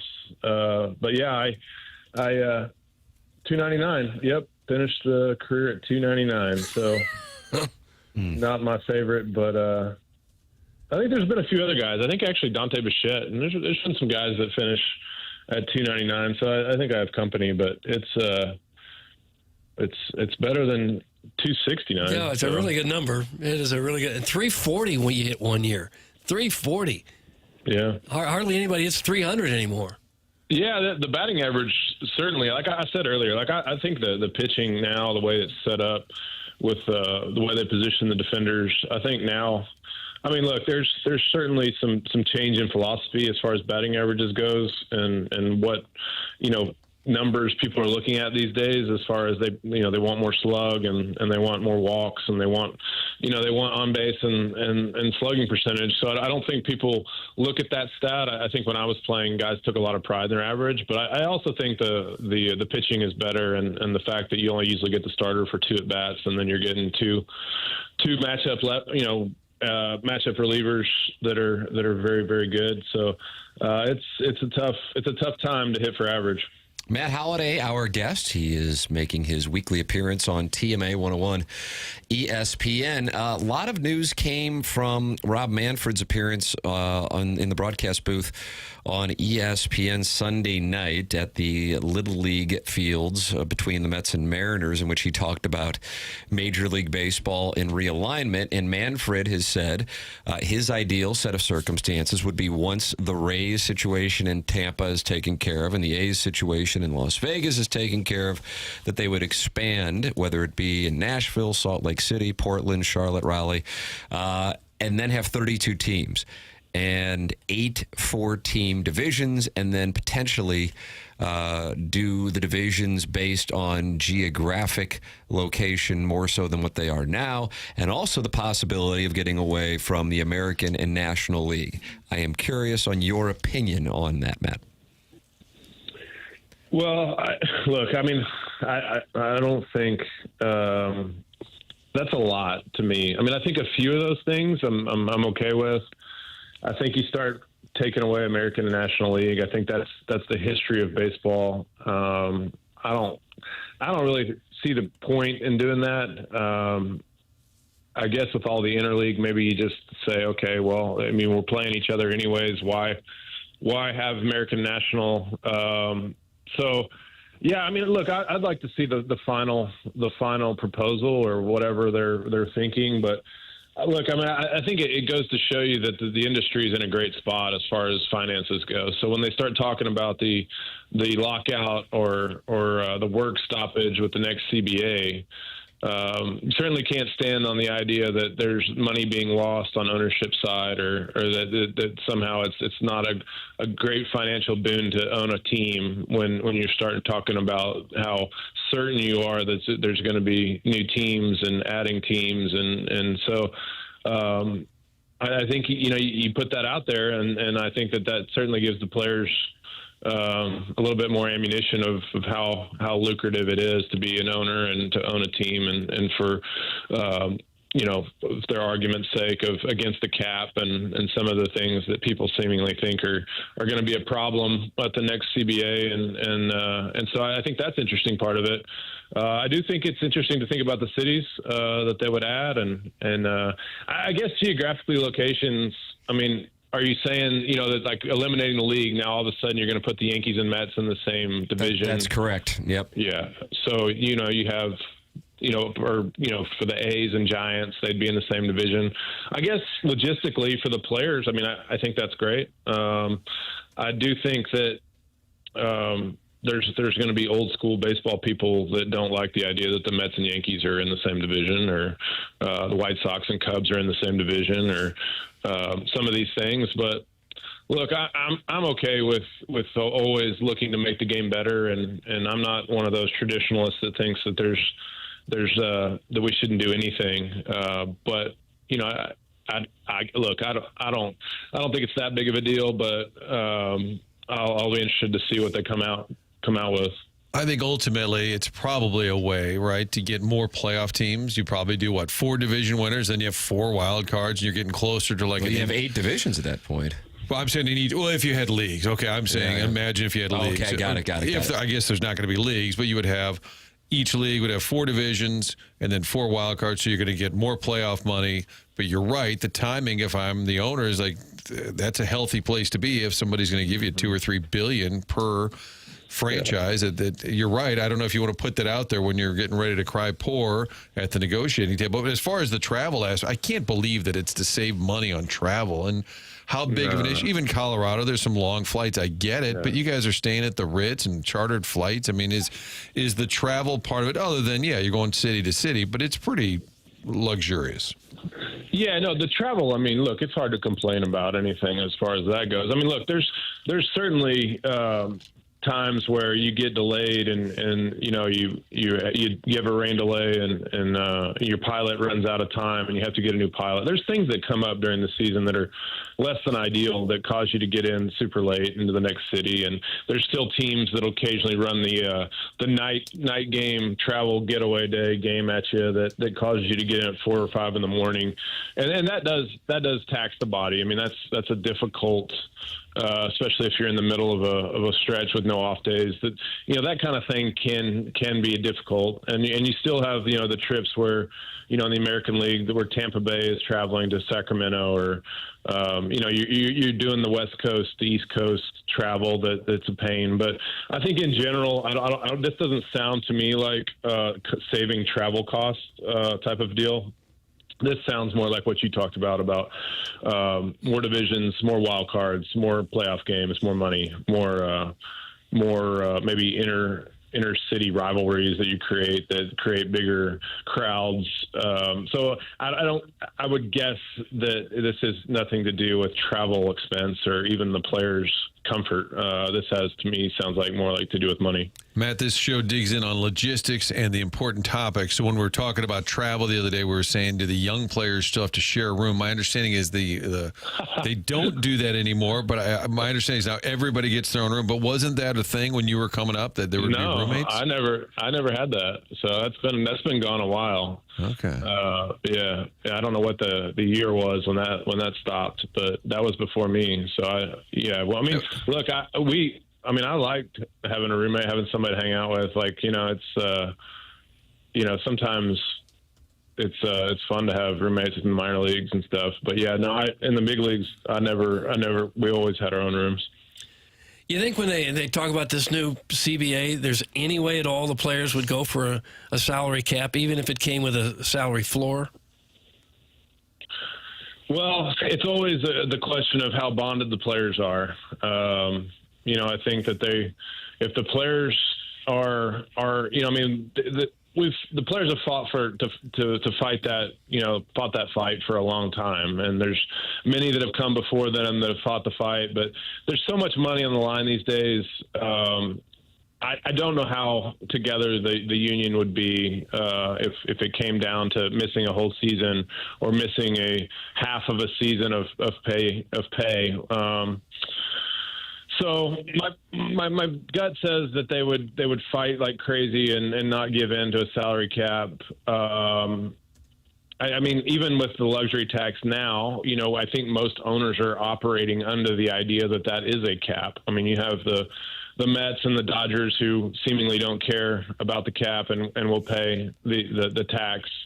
But most of to me, most of the owners are operating under a cap and without a floor. So you have organizations, I guess the Pirates maybe come to mind, and the Marlins, that have these really, really small payrolls, but yet they're getting shares from, revenue sharing from other teams, the big market teams, and then they're not really spending it on the players. So I think a floor is interesting, but I would anticipate that the players would fight like heck to keep from having a hard cap.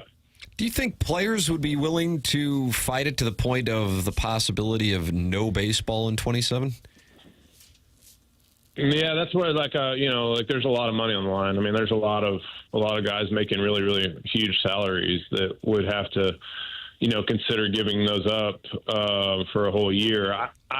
I don't know. I mean, look, I like to think so, because I think that there has been guys that have done it before, and there's guys been willing to do that, and it's all about, ratio. I mean, obviously, if you were making $2 million back in the day, I mean, that was a lot of money, just like, 35 or 40, which some of these guys are making now. But yeah, I mean, look, I think the owners might test them on it. I mean, I think that the owners might see if they're willing to how long they're willing to draw no check. But I hope it doesn't come to that. I mean, look, I think the game, obviously, like we just talked about, when you're adding teams and you're selling teams for billions, the game is in a really good spot. I mean, I think the luxury tax and having teams with some sort of cap that they can lean on if they want to their fan base, they can tell their fan base, look, we're not going to pay over the tax. We're not going to pay, we're not going to go over $200 million or whatever, that luxury tax is. But, I like to think that, like I said, there's too much money to be made on both sides for this to end up in a missed season. And for a lot of players that are 30, 32, 33, those are like, years you don't want to lose in terms of playing, right? I mean, even if, you're in your peak years, some of these guys, like sitting out a whole year, I would hope they can avoid that. I mean, at least we're discussing it way in advance. That's why I thought the Manfred thing was weird about realignment. To me, it's not exactly the issue of the day. Like, that can wait. I know you can handle multiple things if you're the commissioner, but to me, it's not pressing. Matt, are you interested in questions from the audience? Oh, yes. Yeah, you guys know I love a good question from the audience. Nice. Okay. And I'm going to scroll through here, and I've lost track, but one of them said, have you ever considered a life of crime? Because you'd be a great, they said you would be a great crime boss. Oh, wow. I kind of see that. Goodness.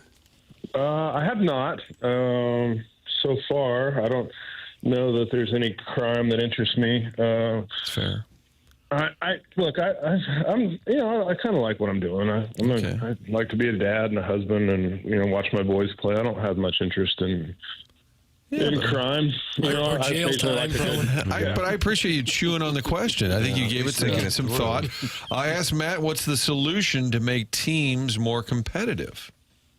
That's a good one. That's a good deep dive. Yeah, I mean, look, I think the only thing that you could do is adding a floor, like we talked about earlier. I mean, I guess if the players at some point gave into a cap, but then somehow brought the floor up to 90 to 100 million, so that the players are still getting the money in some way. I would guess that's the only way where you could say that a team like Pittsburgh, who seemingly has never really wanted to spend much in payroll, or they would have to draw, kind of come up to the 90 million, or I don't know, whatever the floor would be agreed upon to. But to me, if you're an owner and you're not competitive, I don't know why you own a team. But I know it's good business, and owning a team, you can eventually sell it for way more than you paid for it. But I'm just so competitive that I guess if I'm going to be associated with a team in pro sports, I'd want to win, even if I was in the red a few years, as far as, if I lost money this year, but, in the grand scheme of things, the team and the franchise is growing exponentially in revenue. So you eventually get it back if you need it back. But I guess, if people operate it as more of a business from year to year, and they don't want to compete year to year, then that's what you get sometimes. But I guess the only thing I could say would be a floor that would make teams at least spend some money to bring in good players and seemingly try to compete. Somebody suggested making it performance based, like there's salary reductions if you don't hit certain markers. And I know players have bonuses and things like that, but that I don't think a player's ever going to sign a deal that says you get paid X amount if you perform at this level. Well, it's risky with injuries I think that's in theory doesn't sound too bad, but because then you have players that aren't making much. If they overperform, they get paid more. I think if you have a first or second year player that's making the minimum, but he's performing like MVP, could they get paid more money based on the system you're talking about? I mean, that would be cool, but I think when you start, I can't ever see anybody agreeing to that. I asked Matt how many racks of ribs he can knock down. Big Papi in 2013 during the World Series, we believe, took down 3 racks of ribs. What you say? That's past. Look, I can, if you catch me at the right time, I haven't eaten in a while, I could do some damage. 3 racks feels heavy. But look, if you caught me at the right time, I'm saying I could go close to 2. Depending on how big they are. Look, if you're talking about beef ribs, look, I don't know how many of those I could knock down, but if you're like a standard pork rib rack, I don't know, I could probably clip close to 2 if on the right day. I wonder if Big Papi did that because he thought, well, they're not going to pitch to me, so I won't have to swing the bat. Oh, and then they did pitch to him, and then he kept getting hits. That's a whole other topic. Matt, how do you tolerate chatting with these knuckleheads so often? That's a shot. Oh, well, you guys pay me, That's true. That's true. There it is. That's kind of a straightforward answer. Truth in advertising. Sometimes you gotta take it where you can get it. So, look, it's not easy, from time to time to come on here, but I'm a gamer. Like I said earlier, I like to compete. I like to try to make things better. You know what I mean? Like just try to improve things and anything I can do to help. And so I feel like it's a challenge to try to make this show listenable. Oh, wow. You don't use that for a promo, Martin. I think a lot of Matt's career has been based on charitable work. Yeah. And so this is sort of an extension. He said he's never going to retire. So this is an extension of that. The Oakville Hoosier would like to know, did you ever argue with La Russa? No. I grew up in a coach's house. I have a reverence for coaching and whatever call managers in pro baseball, but I have a reverence for coaches and I certainly didn't agree all the time with all my managers and coaches over the years, but I think there's a respect and as a player for the coaches and what they're trying to do, and I never entered into any sort of argument with a coach. Wow. Well, the Tiger Warson Wood says Matt makes the show better. There it is. How about Tim. that? Oh, okay. How about that endorsement? Here's a serious one. I think, Matt, you appear to be in good shape. What do you have for lunch and dinner on a day-to-day basis? Wow. Health tips. Wow. I would say mostly grass-fed steak. I eat a lot of grass-fed steak, raw dairy, fruit. Mostly, look, occasionally chicken, but I prefer steak and like grass-fed burgers and stuff. So mostly kind of a not full carnivore, but kind of mostly like good quality meat and vegetables and fruit, and for the most part. Do you enjoy a French fry with your grass-fed burger, and if so, what shape? Good question, Tim. Oh, yeah, Tim. I don't eat a lot of French fries, but you know what I do? I have these chips that I occasionally eat that are cooked in beef tallow that are like organic potatoes. Beef tallow's where it's at right now, Doug. Apparently so. Yeah, beef tallow and sea salt. So there's just 3 ingredients. Pretty good, nice and crunchy. Occasionally need a crunch, salty fix. Kind of a carb that I'm typically not eating, but if occasionally I have some chips. Matt, are you able to report who the Mizzou quarterback will be? They're going to announce their starting quarterback, and we have listeners who say they have more intel than anyone. Yep. I don't even know who's up for it. I'll be honest. I've lost track of Missouri. Okay. I mean, look, I'm pretty dialed into Oklahoma State football. I could maybe give you a hint on who might be, playing for them, but I don't know much about Missouri football. No, so fair. I'm not the resource here. I thought Tim was dialed in. Tim, you're not dialed into that? I mean, I'm monitoring it closely, and a gentleman calling himself the Warson Woods Wacko, Matt, says it's going to be Sam Horn. So if you see that reported today. I actually know who Sam. I know Sam, or don't know him, but he was. He got drafted by the Dodgers. Yeah. My brother recruited him out of high school, several years ago. But so what did he sign? He drafted by the Dodgers? Or just he got $500,000 bonus, and yet nowadays in college it doesn't matter, I guess. Right. He's still competing to be the starting QB. Yeah, Penn State's quarterback transferred, and Missouri gave him some money, but the competition is ongoing, and the announcement is coming today. So that's Exciting. the spot that they're in down there. How's we've talked about Mike Gundy and UNOSU. How are things down there? Because he's been, man, he's got to have one of the longest tenures of any of the Power Four coaches with the run he's been on. What does he go back to? Man, how long has he been the coach? Or you probably know that. I wish I did exactly, but it's been a while. I mean, I think probably like 20. That's what I was thinking.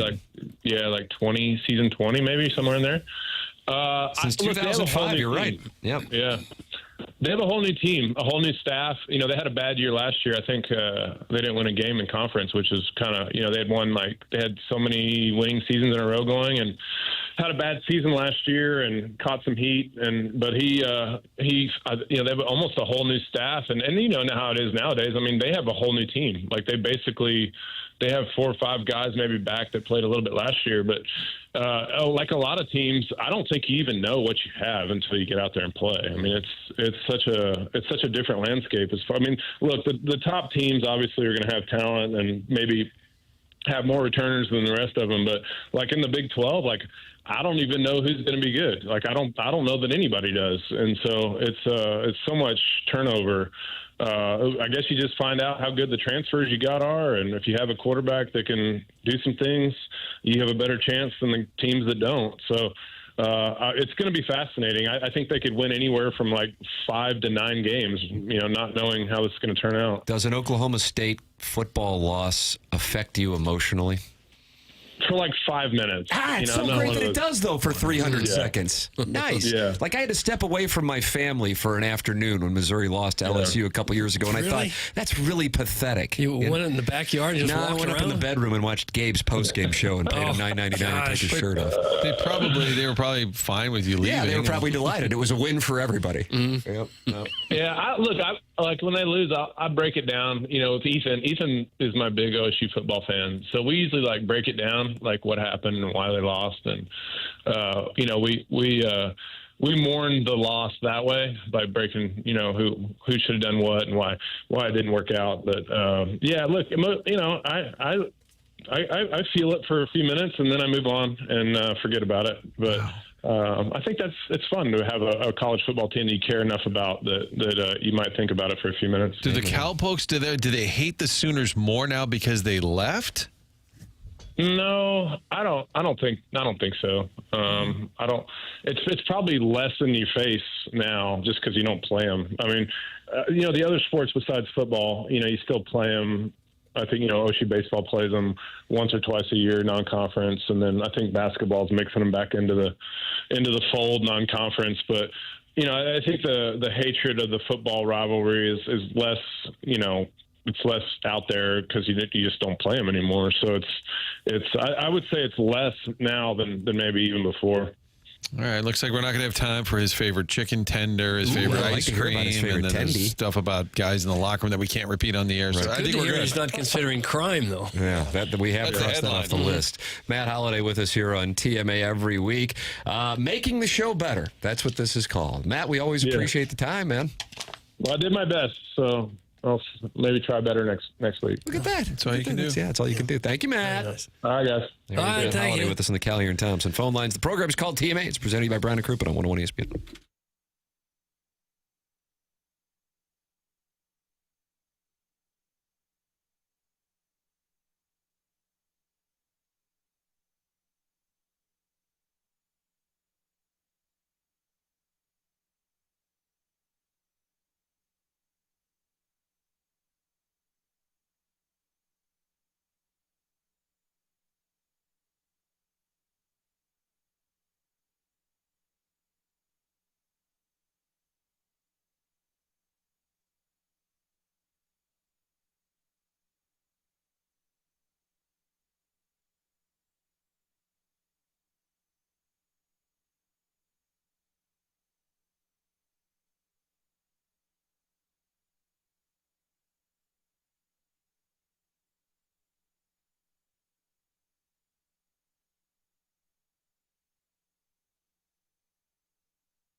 So good.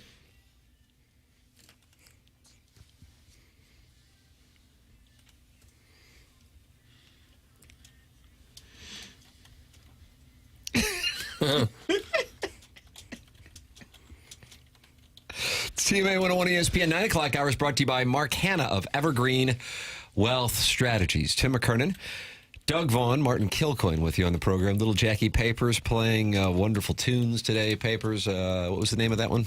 Glad you came. But Remix. that was a take on, was that the Wanted, Doug? Yeah. I don't know. Glad you came by the Wanted. Okay. The Athletic has its list of top broadcasters of the 21st century. Top 21st century. The most Sportscasters? impactful sports TV play-by-play voices of the 21st century. Okay. Joe Buck, number one. They're not in any order. Oh, gosh. So how Al many names do we Michaels. have to throw out? 25. Joe Buck is on there. Al Michaels? Kenny. Hold on. Kenny It looks Albert. like it's alphabetical order. Oh, that'll help. Yeah. Kenny Al Michaels Albert? confirmed. Kenny Albert confirmed. Okay. Friend of the show, Martin. Okay. How many? Kevin Burkhardt, too soon? I don't believe I Not too saw soon, Burkhardt. okay. He is not on there. Mike Breen. Mike Breen is on there. Mike Tirico. I would imagine he's on there. I'm sorry, I have to scroll. He is on there. Bob Costas has to be on there. Bob Costas is not on there. What? Whoa. Friend of the show. Chris Collinsworth. Collinsworth not on there. No. Okay. Kevin Harlan. Yeah. Yes. that's the name Friend I of the was trying show. to Friend of the come up show. Chris Fowler. Chris Fowler is on there. Well, it's Okay. Herbstreit. Are they not doing analysts? It That's looks what like I'm- it's play-by-play. Okay, I was going to say it sounds like the Yeah. analysts are not making the cut or hosts. So play-by-play. with. Okay. How many more still? 7. 7 more. Oh, 7 more. Boog Shambi. No. Stop it with No. Boog. John with a N, no H. Okay, so play-by-play. Now we've narrowed it down just a little bit. We've done the Chris Fowlers, the Joe Bucks. There are some obvious ones you boys have Mike not named Emmerich. yet. Doc Emmerich is on there. Yeah, we should 2000 hope to 2020. Okay. This gentleman passed away, but he was on from 2000 to 2016 and Keith Jackson. working in a wide variety of sports. 2016. Did you say he passed away? He is gone. Okay, have we done Jim Nance yet? Jim Nance is on there. Okay. That's Okay. correct. That was one of the major ones. We done Ian Eagle? Ian Eagle is on there. Okay. Passed away. The 16 who's done a lot of sports. The guy who passed away. Yes, yes. Young or was he older fella? He was older. Not Jim McKay. Going a little far back there. Not Howard Cosell. He's no longer with us. NFL. NFL. College basketball. U.S. Open tennis. Pat Summerall. San Diego. Pat Summerall? No. Gosh. Oh, my. Oh, Dick Enberg. Okay. Voice of the Padres. Yep, there you go. So these are national play-by-play. How many are we missing at this point? Decent number. Marv Albert's on there as well, even though he, moved from NBC to TNT in 2002. Vern Lundquist. Vern Lundquist is not on there. I was kind of surprised by that. Oh, no, he is on there. I skipped. Okay. I missed it because I was like, I'm surprised Vern Lundquist isn't on there. But he was on there. I apologize. Sean McDonough. Yeah. John Miller. I guess the Sunday Night Baseball, but that ended. I was going to say, isn't John Miller just on the Giants broadcast? Yeah, but he was Sunday Night Baseball forever. okay. But when Yeah, did yeah, that yeah, end? Yeah. No, you're right. Michael Cole and Jim Ross, Doug. Jim Ross? What? Wrestling guys? You got to be kidding me. You got to be kidding Jim me. Ross? Yeah. He does WWE, right? Right. As yes, pro wrestling is not a sport. It is scripted athletic entertainment, but Cole and Ross fall under the AEGIS. AEGIS. Aegis. It's like a grouping. Is that right? You're familiar with that term? I think so. The protection, backing, or support of a particular person or organization. Doug, do you have a problem with these? Yeah, I don't care for it at all. The aegis of play-by-play broadcasters from me, and they delivered with verve and passion for their audience. Okay, whose list is this again? I like the Richard word Deitch. He loves the WNBA. Deitch, yeah, okay. Well, who does? Ryan Rucco? No, he was just saying that the list maker loves the WNBA. There's probably calm down, Kamala, calm down. There's probably somebody there from UFC then. Who does that? Joe Rogan. Joe Rogan? Joe Rogan. No. Oh, darn it. Lisa Byington? Is she on the list? She is. Wow. DB. Used to work with Lisa Byington. Used to work with Chuck Marlowe and Lance. Oh, is that right? I think that's correct. Oh, Cantor, the soccer guy. Okay. Doris Burke. Ian Dark. No Doris Soccer. Burke. She's not play-by-play. She did. She was on ESPN radio for a long time. Ian Dark. Mike Joy, Martin. Does that one resonate with you? Oh, NASCAR. There you go. Jim Lampley. I didn't know he was. He did a lot of boxing, right? Beth Mowins. Okay. I'm getting worn out now by the list. You're getting worn How out. many more? That was the one. That was the one that got you. Tipping Never point. even heard of her. Who is she? Tessitore, Nestler, Schulman. There it is. There's your list. Dan Schulman. Yeah, he's very good. Yeah. And kind of shut down the national stuff just to go do the Toronto Blue Jays. With the D. Oh, what you gonna do? He's shooting the roof, Daddy. Oh, look at that. Look at this. Look at that. Brad Nessler's If that guy didn't high make the level for a list, while. the list is trash. What was that fella's name and who's he working for now? We don't know either. Doesn't matter. His name's Doug. Is it really? Mm-hmm. He really is. Doug. What if Doug on the Roach. list it just I knew said I liked Doug? it. Doug Roach is the gentleman's name. Oh, yeah, he's one of the top. So we Get him on. That's a surprise guess, Martin. I've attempted. That Ian Dark is just absolute firecracker every time there's a goal. In the air, left field, and gone. How about that? I'd like more energy out of my play-by-play guy. If you're looking for more energy, maybe you'd like Mentality. Then Doug Mentality is a longtime TMA sponsor, and it's great to have him on board with us here on the program. If you are dealing with a lethargic call of a home run, and perhaps Mentality would be where you'd like to go. Treatments are designed to fit your life, even with a busy schedule. It's fast, easy, and safe. I've been out there. I've been tested. Super easy. Mentality physicians have helped guys discover and address other health conditions during routine checkups, and you can be the dad who can keep up with the kids, be the husband your spouse knows you can be, and feel and perform like you did 5 or 10 years ago, whether it's at work, in the gym, or at home. Check them out online at mentalityhealth.com/radio. That's mentalityhealth.com/radio. If you're dealing with low energy, fatigue, weight gain, anxiety, lack of focus, or mental clarity, go to Mentality and see if it is low testosterone. mentalityhealth.com/radio. Tim McKernan, Doug Vaughn, Martin Kilcoyne, Little Jackie Papers with you on the program. It's TMA 101 ESPN.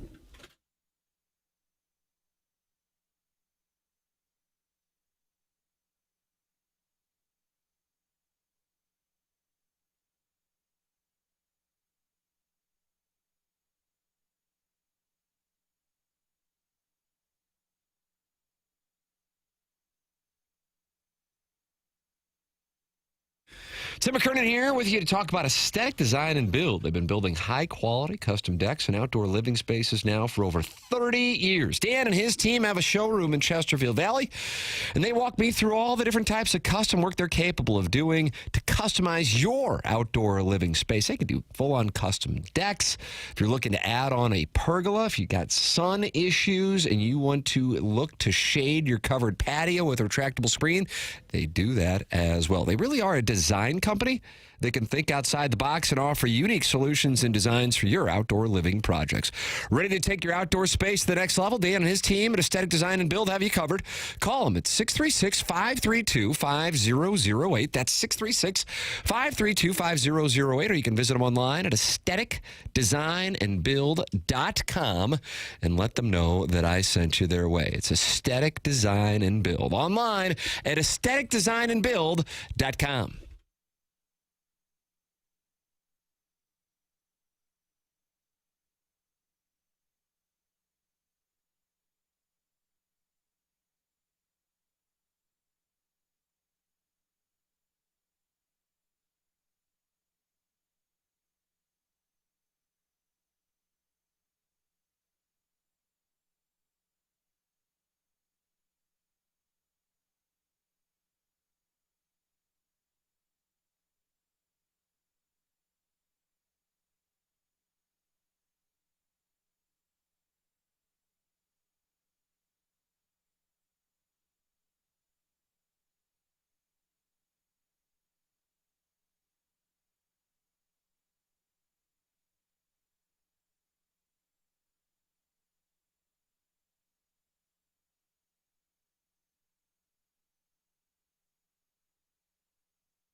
Oh. Is this Bird York? I don't have any idea who it is. But didn't she sing for Crash, which was the deserving Best Picture in 2005? A lot wrong with that sentence. Kate Bush is where I had Kate Bush helping out Pete Gabriel. But Bird York did sing on the deserving Best Picture Crash's soundtrack in 2005. Yes, I believe that's accurate. Nice. But, again, a lot wrong. Good morning. I started balding when I was 16. I was always pretty down about it. And then I saw Tim, and now I wish I would have started balding earlier. Oh. Some MD 2020. It's a bad give and take. Wished I'd start balding earlier because Tim did. I don't understand what's wrong with the text. Hey, tell Tim. Hey, tell that. Finally, that's why I came back, because Mike Lee would call every night. Hey, you tell Tim. You tell Tim. No, I haven't gotten around to it. Hey, tell Tim. And I always forget what he was supposed to tell you, but he had a lot he wanted to tell you. Yeah, it's good to see Mike when I'm out and about. The birthday parties, Doug, and Steak and Shake on Olive. Mm-hmm. That was his spot. James Carlton is in Webster Groves, and he's my insurance agent. He has been since 2019. You're going to get great customer service with James.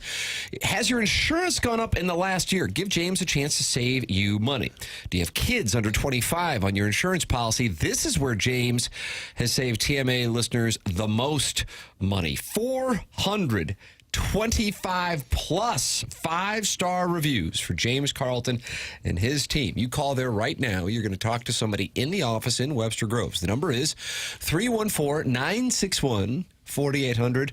314-961-4800. Go online at carltoninsurance.net. That's James Carlton of the Carlton State Farm Insurance Agency, in on this program every Monday, and I have been working with him since 2019. James Carlton, carltoninsurance.net. Cardinal reliever John King with his Big League Impact Fantasy League promotion coming up here in the next segment. It's TMA 101 ESPN.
This is Jackson with a Sports Center update driven by Johnny Londoff Chevrolet and Johnny Londoff Autoplex. The Cardinals win yesterday, trying to complete the sweep of the Marlins today. 5:40 p.m. first pitch. Andre Palante on the mound. That was another Sports Center update driven by Johnny Londoff Chevrolet and Johnny Londoff Autoplex. See them at londoff.com. Chevy, together we drive. Are you kidding me?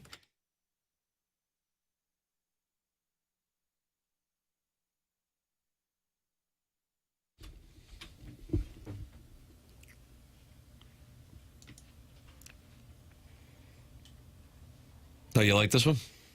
Not that much, no. Sorry. Wow. With John King on the Collier and Thompson phone lines, you don't like it? Well, yeah, I like him being on the line, but not the song leading into him. I don't know. All right. Well, joining us right now here on 101 ESPN, Cardinal reliever John King with us. John, did you enjoy your intro music that Jackson selected for you? That's funny. I should maybe change it to my walkout song. Yeah. See, there you go. Crowned by Jay-Z. That's funny. John, thanks for joining us here on the program. I know you are grinding through your situation, but the boys have won 2 in a row. Your thoughts on what the team has been able to pull off so far in Miami? Yeah, they look good. That was a tough series against New York. I thought they played well and competed well, and man, it sucks watching from a distance. But I think they're rebounding well in Miami and playing hard and winning some games that I think that we should. And I mean, the bullpen looks amazing too, and I think it's a great. The trade deadline was weird. We lost some guys there, but it's cool to see some younger guys step up in the bullpen too. So I'm super proud of them. It's been fun watching them and their success. So hopefully we can keep it rolling today. Well, what's the general vibe around the clubhouse now? Guys excited to get there every day and go to work and try to win a wild card spot, or what's the atmosphere like? Yeah, definitely. Like I said, the trade deadline's a little weird, but you play this game, it's a business, and man, it's next guy up mentality always. And we miss those guys in the clubhouse, Helsley, Phil, and Matt. But everyone is trying to vie for that playoff spot. We know it's within reach too, and everyone shows up with great energy. I think it really helps that we have a lot of young guys too that show up with amazing energy every day, and everyone's getting up to play. And like I said, it's a great opportunity for guys to take a step in their careers with these new opportunities. You see young guys getting plugged in, more often now, and like Swanson, Granillo, Riley O'Brien. You got Nathan Church now, who I'm on a rehab assignment in Memphis, and the one game that Nathan Church was here, I think he went 2 for 3 with a homer, and he looked really good. So it's exciting for guys like that, and I think that it just adds to the energy of this team going forward. Doug, you're high on that Nathan Church. You like what you're seeing in the early going. Yeah, he looks like a player to me. I mean, yeah, he's a player. I don't know him that well. I know he, I met him in spring a little bit, but all the guys in Memphis, were raving about him, how he's just a competitor, a baller, shows up every day, plays hard, and is really good too. Well, that'd be nice. And how about you? You say you're on a rehab assignment now in Memphis. What's Memphis like this time of year? Probably lovely.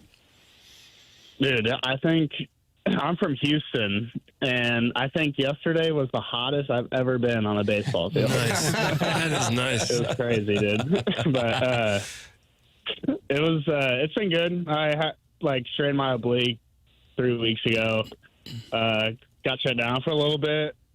Ramped up, everything's fine. So I got hopefully a couple more outings here, kind of sharpen up, make sure I bounce back good, ready for back-to-backs and stuff in the bullpen, and then hopefully rejoin the team soon. John King, our guest here on TMA. He's going to be talking big league impact, Adam Wainwright's charity, in the fantasy football draft. But if you are in Memphis, for right now, Cardinal fans are certainly interested in the educated opinion of a major league pitcher who's getting to see J.J. Weatherholt. Have you had a chance to see some of his work, get to know him at all, John? Yeah, I met him a little bit in spring training too. Super nice dude. But man, I came to Memphis on last Friday, I think over the weekend, he had 2 homers. One was an absolute no-doubter. Plays great. He's been moving around from third and second.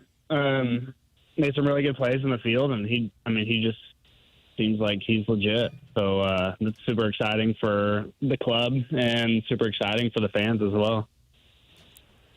Yeah, the fans here need something to be super excited about. It's been kind of a crazy couple of years here where, we used to fill the stadium for almost every game for many years, and now it isn't. How does that affect the players when they show up at a stadium and there's, a sparse crowd there night after night?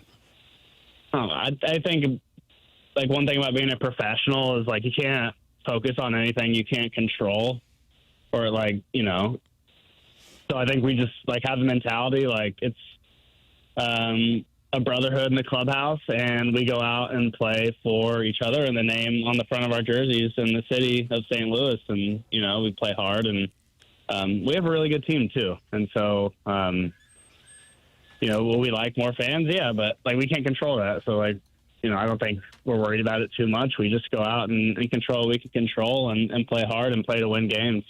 John King, our guest here on the Callier and Thompson phone lines. The Cardinal reliever is rehabbing in Memphis with the oblique injury, but he is still here to tell the audience about the Big League Impact Fantasy Football Draft and how listeners can get involved in it. John, what can you tell us about what is coming up for Big League Impact with the Fantasy Football Draft?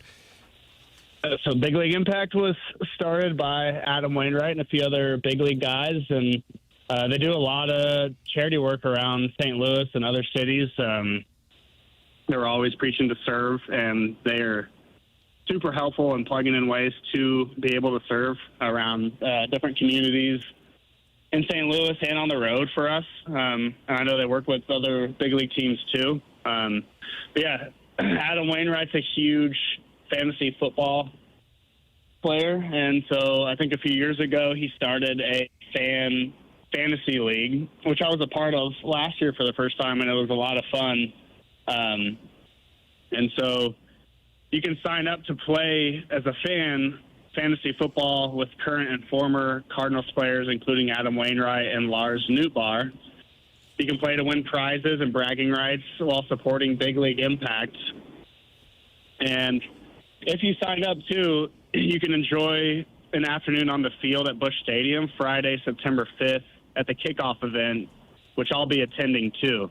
You can register for all that at bigleagueimpact.org/fantasyfootball. Fun. I'm kind of not bummed, but I'm not going to participate this year just because I have a newborn coming. Me and my wife are due mid-September, and I want to fully invest in something like that. I don't think I'll have the time this off season, but it was a lot of fun. The fans have an opportunity to interact via social media and video conference with some players. And nice. I mean, everyone seemed like they had a great time last year. Nice. Fantasy football, bigleagueimpact.org. If you are interested in learning more about it, you can also go to 101ESPN.com. Help support some incredible charitable causes handpicked by the participating players and show off your fantasy skills with the chance to win a variety of prizes. John King, kind enough to join us as he rehabs in Memphis with the oblique injury, and the Cardinals take on the Marlins in Miami. Adam Wainwright's charity Big League Impact in the Fantasy Football Draft. Learn more at 101ESPN.com. John, we really appreciate the time, man. Thank you so much for joining us this morning.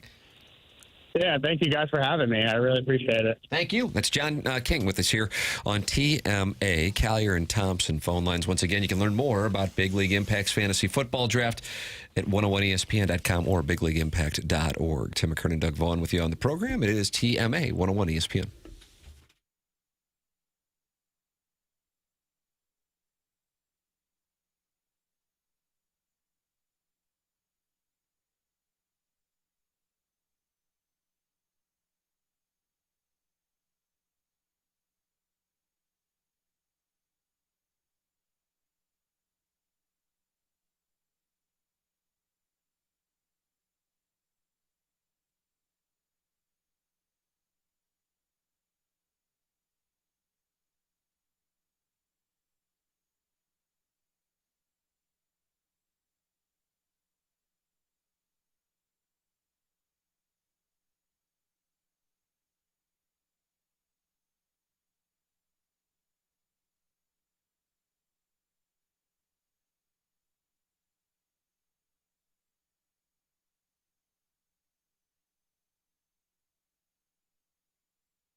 TMA 101 ESPN. Tim McKernan, Doug Vaughn, Chairman Kurt slides into the dais in the 10 o'clock hour. Jackson Burkett with you. Miss anything? Go back and podcast it via the Schaefer Door Company podcast. Schaefer Door, SCHAEFER, SchaeferDoor.com. Or you can call or text the number they set up for TMA listeners at 636-782-3608. That's going to get you the quickest response time. They service all kinds of garage doors for service and new installs, and they have Monday morning standby service for the doors that break over the weekend. That's Jason Gosrow and Schaefer Door Company. They also service commercial doors as well. So if you run a business or warehouse with big, tall doors, Schaefer is experienced in these types of jobs. It's Schaefer Door Company, sponsor the podcast on TMA. SchaeferDoor.com or call or text 636-782-3608. Email in for our design, air, heating, and cooling email today, the morning after at InsideSTL.com. That comes your way at approximately 10:45. And we are waiting for the news from Columbia, Missouri as to who the starting quarterback will be. A pivotal moment in this show's history as the Worson Woods Wacko is reporting it will be Sam Horn, Doug. And it is going to be a significant moment for the Worson Woods Wacko. If he's right, it'll be a significant moment for the Worson Woods Wacko if he's wrong. Yes. Yes, Wacko. I can't help but think if I was Drinkwitz, I would say, we're going to look at both of them in Central Arkansas and make a decision for the Kansas game after that.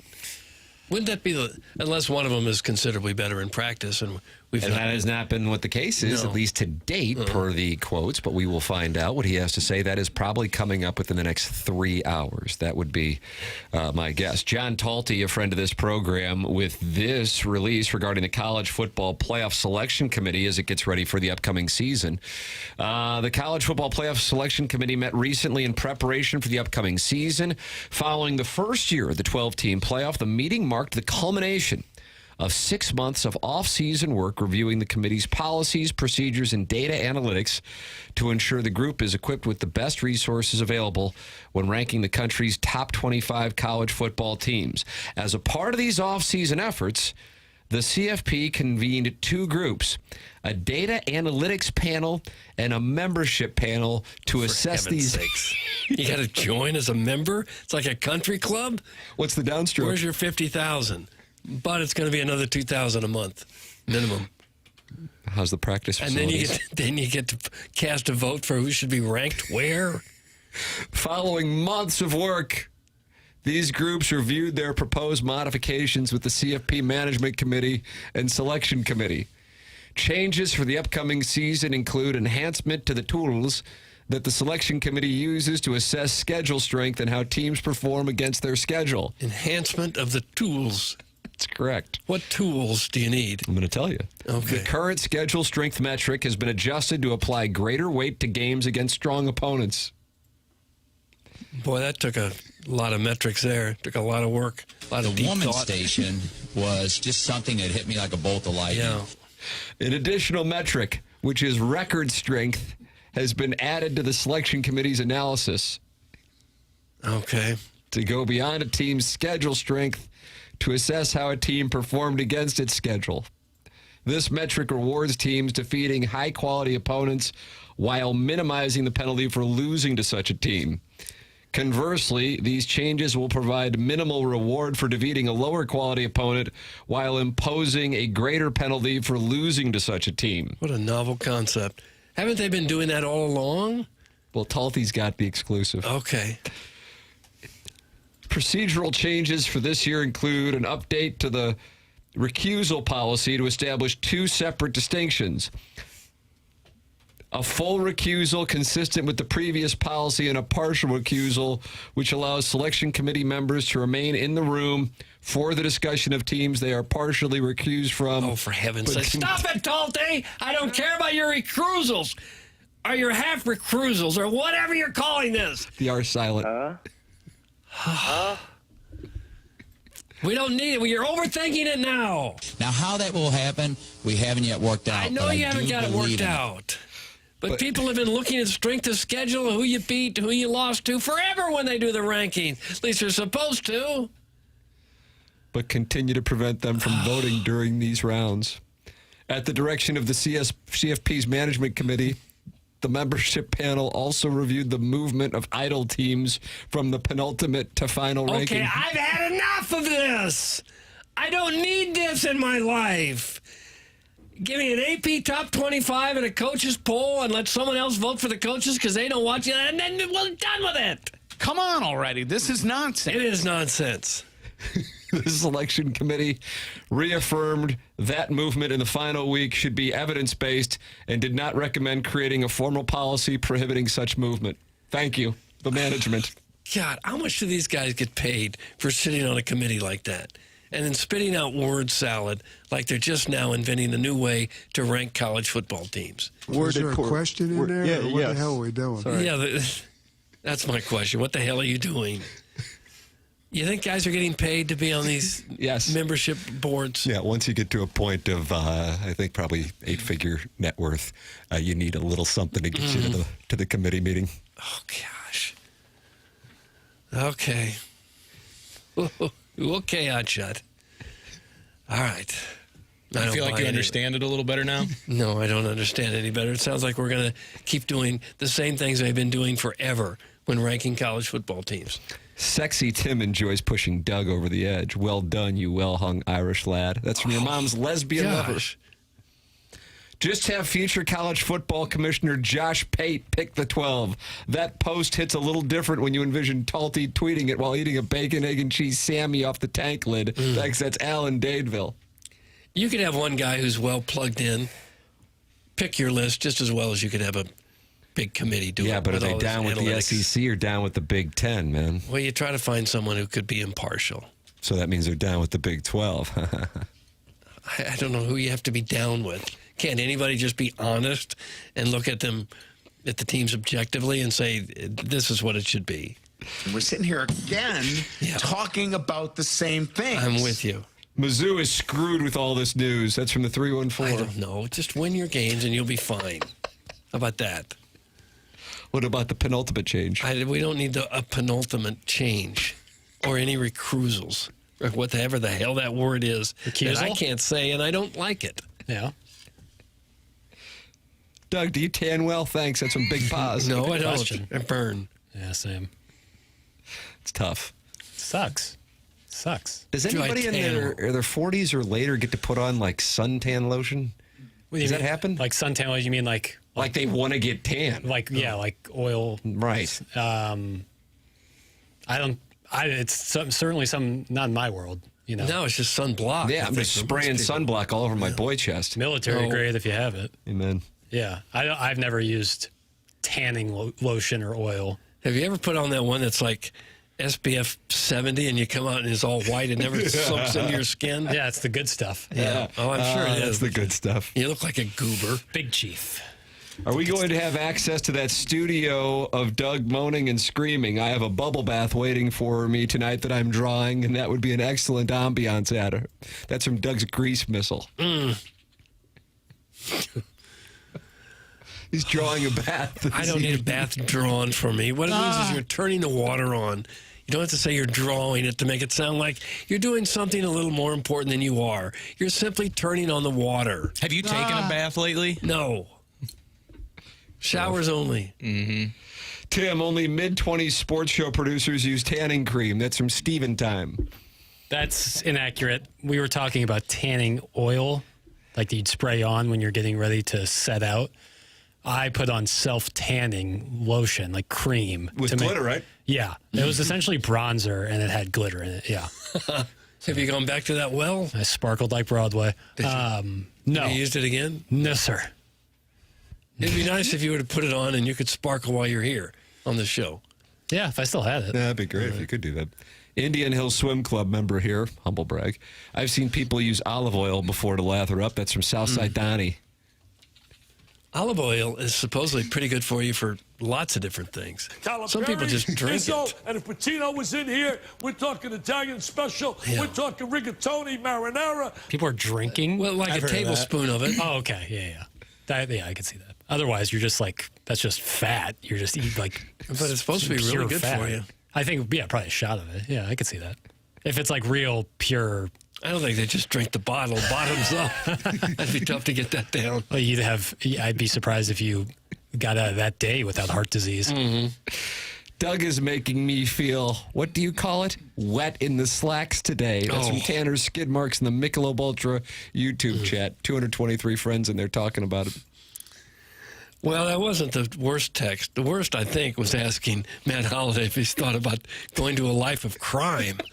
Who thinks of that? Everything's just wet. During the middle of a Matt Holliday interview, have you thought about a life of crime? The guy's probably worth $150 million. With 2 kids in the major leagues. And he thoughtfully answered it. And he said no, he's not really considering it at this time. Yes, he does. I guess we should ask that of everyone, just to know who we're dealing with.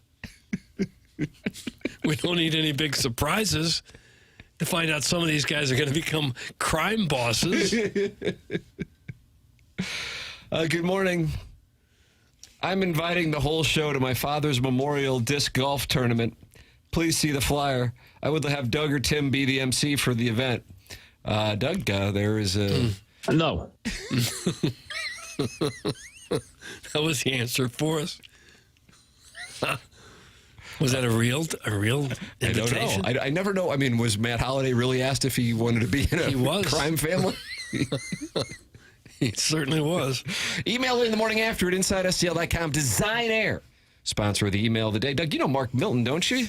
Well, I do. Now, I've not had tax issues, but if you do, this is the guy that you need on your side battling against the godforsaken tax man. If you do get into that life of crime with Matt Holliday. Yeah, and you're not paying quarterly at least. I don't know how the criminals pay, probably not at all. So maybe Mark Milton can help you, even if you're a criminal. I don't think that's really what he got into the business for, was to help harden crime bosses, but he can help just the average Joe, and a lot of them have tax issues as well, maybe tax liens or bank levies, wage garnishments, that kind of thing. Or you could even be facing IRS criminal investigation. Then it's getting pretty serious, and you need a professional like Mark Milton on your side. His website is stltaxlawyer.com. Mark Milton provides a local and holistic approach to tax resolution, earned his accounting degree at the University of Illinois, #1 accounting program in the country. Got his law degree from St. Louis U. Started his legal career with the Department of Justice Tax Division in Washington, where he represented the IRS in tax cases around the country and received the DOJ's Outstanding Trial Attorney Award. He now helps individuals and small businesses solve their tax problems. So if you have any kind of IRS issue, contact Mark Milton at stltaxlawyer.com today, and you'll be saying, I am not guilty, I am with Milty. Remember, the choice of a lawyer is an important decision and should not be based solely on advertisements. There it is. Mark Milton, longtime sponsor, TMA Online at stltaxlawyer.com. The program's TMA. It's presented to you by Brown & Crouppen at 101 ESPN.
Mills Brothers?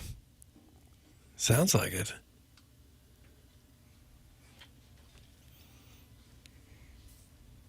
I think my 7-year-old's too young to watch Goodfellas. It's a good question. Probably so, yeah. Watched Tin Cup last week. Well, so language wouldn't be a problem then. It's a pretty rough opening scene. If he can get through the opening scene, he'll be in. Well, they're shooting people in cars, and that's the opening scene. So a lot of cocaine usage. A lot, especially in that back he's half. around the house. Oh, does he really? That back half gets wonky. Yeah, I think 7. 7's the right age for Goodfellas? 7 or 8. Yeah. I'd say no. What was it rated? R. Okay, well, I think that's not at the for a time, 7-year-old. I think at the time it broke the record for most uses of the F word in the movie. Yeah. Yeah, but he listens to QFTA. Oh, then he's fine. There's nothing worse in Goodfellas outside of the homicides than QFTA. God bless it. You think a 7-year-old should just be subjected to any kind of violence and language? I'm not looking to parent anyone else's kids. How about this guy? Look at this guy. He stays in his lane. That's what Jackie Papers does. I wouldn't think that's age appropriate. No. There's plenty of movies you can watch at age 7. My dad just texted me no. Yeah, right. He's right. I'm sure he didn't allow you to watch that kind of movie. No chance. When you were 7. No shot. My mom would stand and dance in front of the television when there was a nude scene in the 1980s, and I believe it caused me to be a pervert. That's why you wanted Wet Pink so bad. That's correct, and I can't find it. I think one of my buddies still has it, and it irritates the hell out of me. Wonderful film, though. You can email in the morning after at InsideSTL.com. That's for the Design Air Heating and Cooling email of the day. Hey, guys, is there a QFTA today? That's from Al in Dadeville. Jackson, no. And the reason is I have FanDuel's Spread Zone with Anthony Stalter and Scott Rizzuto. You know him as Riz. And it's always awkward on the set because of the radio wars. Mm-hmm, absolutely. The tension between this show and the Fast Lane, the tension between this show and the Riz show. So when the red light goes on, I'm a pro's pro. Oh, yeah. I'm a Paul Goldschmidt meat and potatoes guy. But then we throw it to a break, and it is awkward. Bare knuckle brawling. Awkward. Contentious as all get out. Yeah, it is awkward. So I got that today. I got Stupiracy. Riz and I are shooting season 2. We shot a couple episodes last week. Got that tomorrow. So no QFTA. So I apologize. You can send your emails in, set the stage. It's where I'm going to have to reason through this $1,000 offer to post on social media. Right now, the answer is a hard no.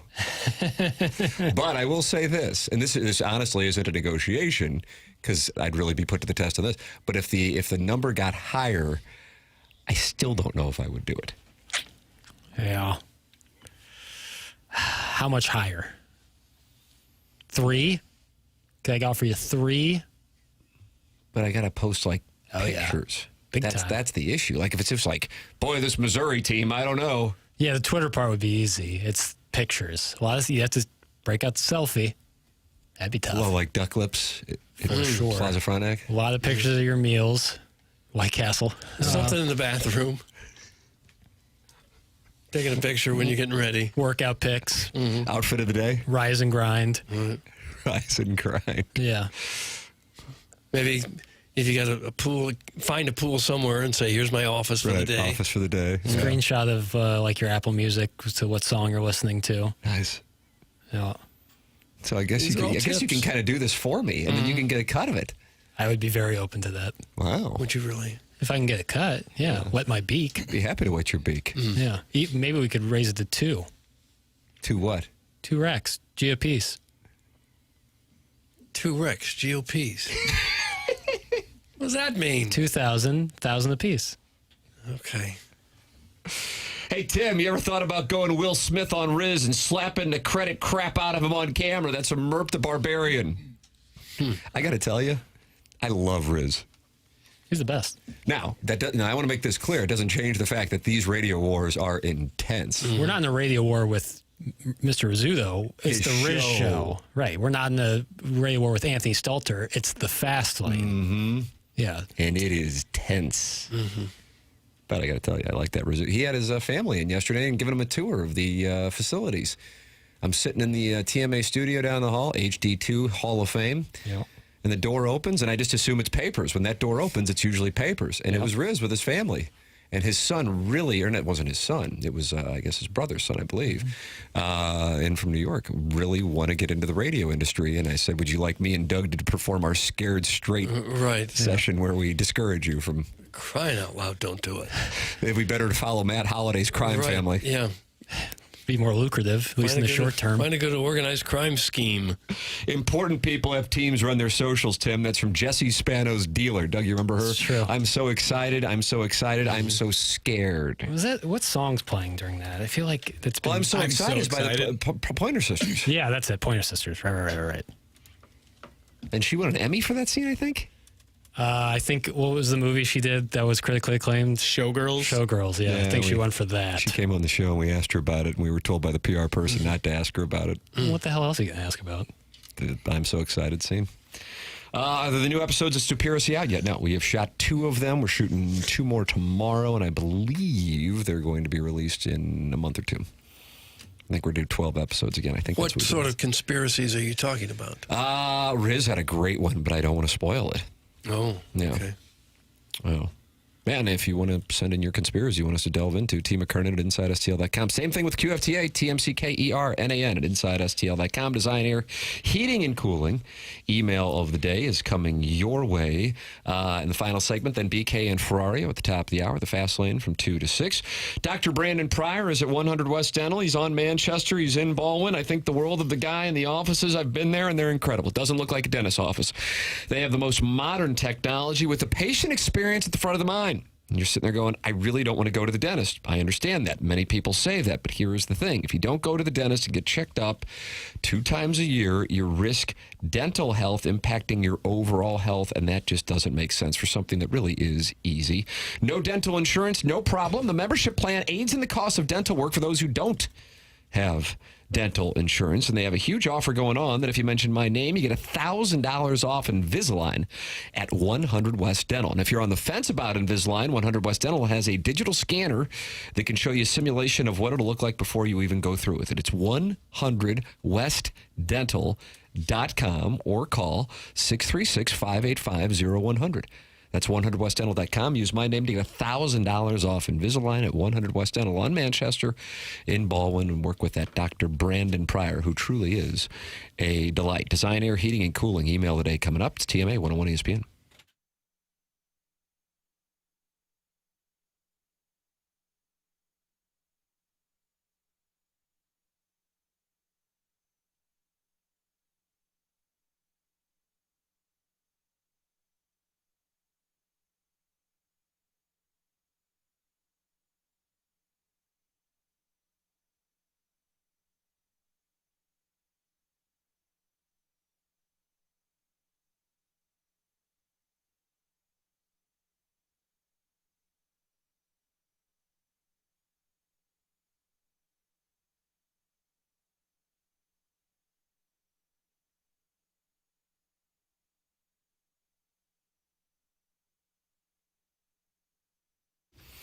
Universal Windows Direct is online at universalwindowsdirect.com, or you can call 314-334-2522. Perhaps you noticed over the last couple of weeks of intense heat that your windows were not doing their job. Your cool air was going right out the window, literally, and that is why now is the time to call Universal Windows Direct for their buy 2 windows, get 2 free offer. And the best part is you will pay no interest over 5 years. Their super spacer technology will keep the hot air out and the cold air in. Call 314-334-2522, or you can visit universalwindowsdirect.com to schedule your free in-home estimate today. That's Universal Windows Direct, where you buy 2 windows, get 2 free with no limit on how many windows purchased. It's Universal Windows Direct online at universalwindowsdirect.com. Once you feel the difference, you'll be saying what I say, I love my windows.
This is Jackson with a Sports Center update driven by Johnny Londoff Chevrolet and Johnny Londoff Autoplex. Pacers sign head coach Rick Carlisle to a multi-year extension. Sources are telling Shams Charania. Carlisle, of course, made the NBA Finals this year with the Pacers. That was another Sports Center update driven by Johnny Londoff Chevrolet and Johnny Londoff Autoplex. See them at londoff.com. Chevy, together we drive. Are you kidding me?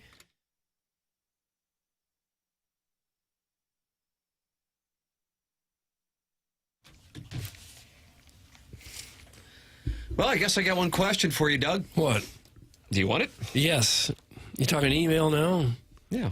Yeah, I wanted this email badly. Sure. Crazy talk. It's time for the Design Air Heating and Cooling email of the day. Ow! The Eagles would start Ron Jaworski, then bring in fleet-footed Randall Cunningham on 3rd and long. That's what's amazing about Tim. He would never get himself into a 3rd and long sitch, and if he did, he'd magically get himself out of it.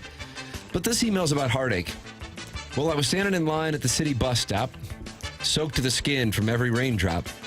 I see you driving by just like a LeBaron jet with your arm around some little brunette. You say you won't be home because you're working late. Honey, I'm no fool. You've been out on a date. Have mercy on me. You treat me so bad, I'm in misery. It's breaking my heart, can't you see? Baby, baby, have mercy on me. Well, I called you up on the telephone. I could hear you was playing Glowworm on. This is Kevin Miller, isn't it? Mm-mm. Yes, it is. Mm-mm. Yes, it is. I knew right then that there was something wrong. There's only one reason you play Mills Brothers song. That's from JoJo Starcock. It's from Kevin Miller. He'd like to go by JoJo Starcock. He's new. Morning, boys. Have you had the pleasure of going to a pre-K parents' night? Have you had the pleasure of going to a pre-K parents' night out happy hour? No?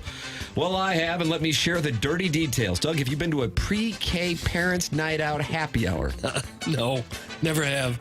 Missed it. The cocktail hour was hosted by Barb and Cliff, and they had Hoosier hors d'oeuvres aplenty, spectacular dishes such as buffalo chicken dip and meatballs. Ooh. It was the perfect start to get the guests comfortable.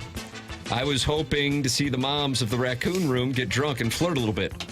But to my dismay, Barb just asked the moms if they wanted to sell makeup with her in some sort of mommy scheme. While Cliff held us dads hostage while he talked down to us about bourbon and grilling. He talked down to them about it. Not what I was hoping for, and Barb showed no interest in me, so there goes the swapping plan. Cliff did get handsy with my wife on the way out, so maybe the door is not completely shut. Night ended with a session of pizza rolls and face-sitting in that order. Not sure it was a complete waste. Thanks for your attention. That's from caller Buzz, Doug, and he won the TMA Listener of the Month in June 2023, I think it was. I don't know the year. Buzz, caller Buzz. Hey, guys, I'm really concerned Coach Drink can't seem to make his mind up about the starting quarterback. One concern for me is my financial stability after wagering $20 in a beer with Rocky O's hostage negotiator over the Tigers' win total. Plus, I'll have to spend gas money to close out the bet as he refuses to drive to St. Genevieve for the bet to square up. The other concern is my reputation, as the Drink Lemming will be strongly attacked in the Michelob Ultra YouTube chat if the team is not winning. Changing the subject to the blooper reel, Doug managed to ask John King about the mood in the Cardinal clubhouse in Miami, despite the fact that King is in Memphis. Do some show prep, Doug! At least take off your shirt for me! Oh, gotta run. That's extra. Jackson, cuddle your dog for me. That's from Jake in St. Gen. Jake in St. Gen. I, for one, am glad summer is over.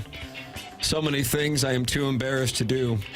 Boating, swimming, walks on the beach, all a no-go. I've tried them all. Tea tree oil, apple cider vinegar, olive oil soaks, Vicks Vapor Rub, but none of them have helped my pesky case of toenail fungus, crumbly, ragged edges, and yellowish-brown discoloration. Doug, that's from Midge. Midge. I always feel like half emailer. I feel like half emails with Midge. Well, we don't tell the people what to email. No, certainly not. No, I like Midge's entries. Doug and I are hosting a backyard mud wrestling tournament this weekend. No shirts allowed. Everyone's invited. We will have the Cardinals and Rays game on the big screen. Bring white. Thanks. That's from Doug's Oil Boy. Doug's Oil Boy. You jerks knock it off with the haikus. You're irritating Tim. He shouldn't have to say it again, even if it was just implied when he called it a dark period in email today history. Do remake him turn his car right around. What did that mean? Is that an OAR? I think. Tribute? Okay. Shooter McGavin, the vice president of St. Gabriel's Pretzels. You can take those special requests for cinnamon sugar topping straight to hell. Oh, gosh. Now, who was that? That's Shooter McGavin. Shooter McGavin. Hey, guys, there is no haiku. Just a follow-up to yesterday's conversation about being somebody's number one person. First, a little scouting report on this listener to be named later. My wife and I are 35 with a 7- and 3-year-old. I love my kids, but my wife is my number one. Without her, my kids wouldn't have the lives they have and are provided. If they needed to be pulled up by a rope, I know I would save my kids before my wife, but that's just because we both would sacrifice ourselves for our kids. I will say the thought of having 0 people that would pick me first was very depressing, especially thinking of who my wife or kids would choose. But then I thought about it like this. Number one, I wouldn't want to be saved if it meant someone else would die. And number two, I have many people that will pull me up from that rope if it's just me down there, and that's what really matters. It's kind of like what Tim does for his co-hosts in their careers. Every day he tosses them a rope and lifts them to a higher level.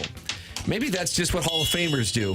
Great show today. Happy 9th wedding anniversary, babe. Hope you're having a great day. That's from the listener to be named later. Listener to be named later. Do you have a problem with a listener using the Design Air heating and cooling email a day to send an anniversary wish? Yeah, maybe just tell her. She's probably right next to you now. Maybe just turn to your left or right and tell her happy anniversary. An ode to Douglas Elvin Vaughn. St. Louis's own Doug Vaughn. The Silver Fox sportscaster is a smoldering inferno of charisma that could melt the Gateway Arch into a puddle of molten steel.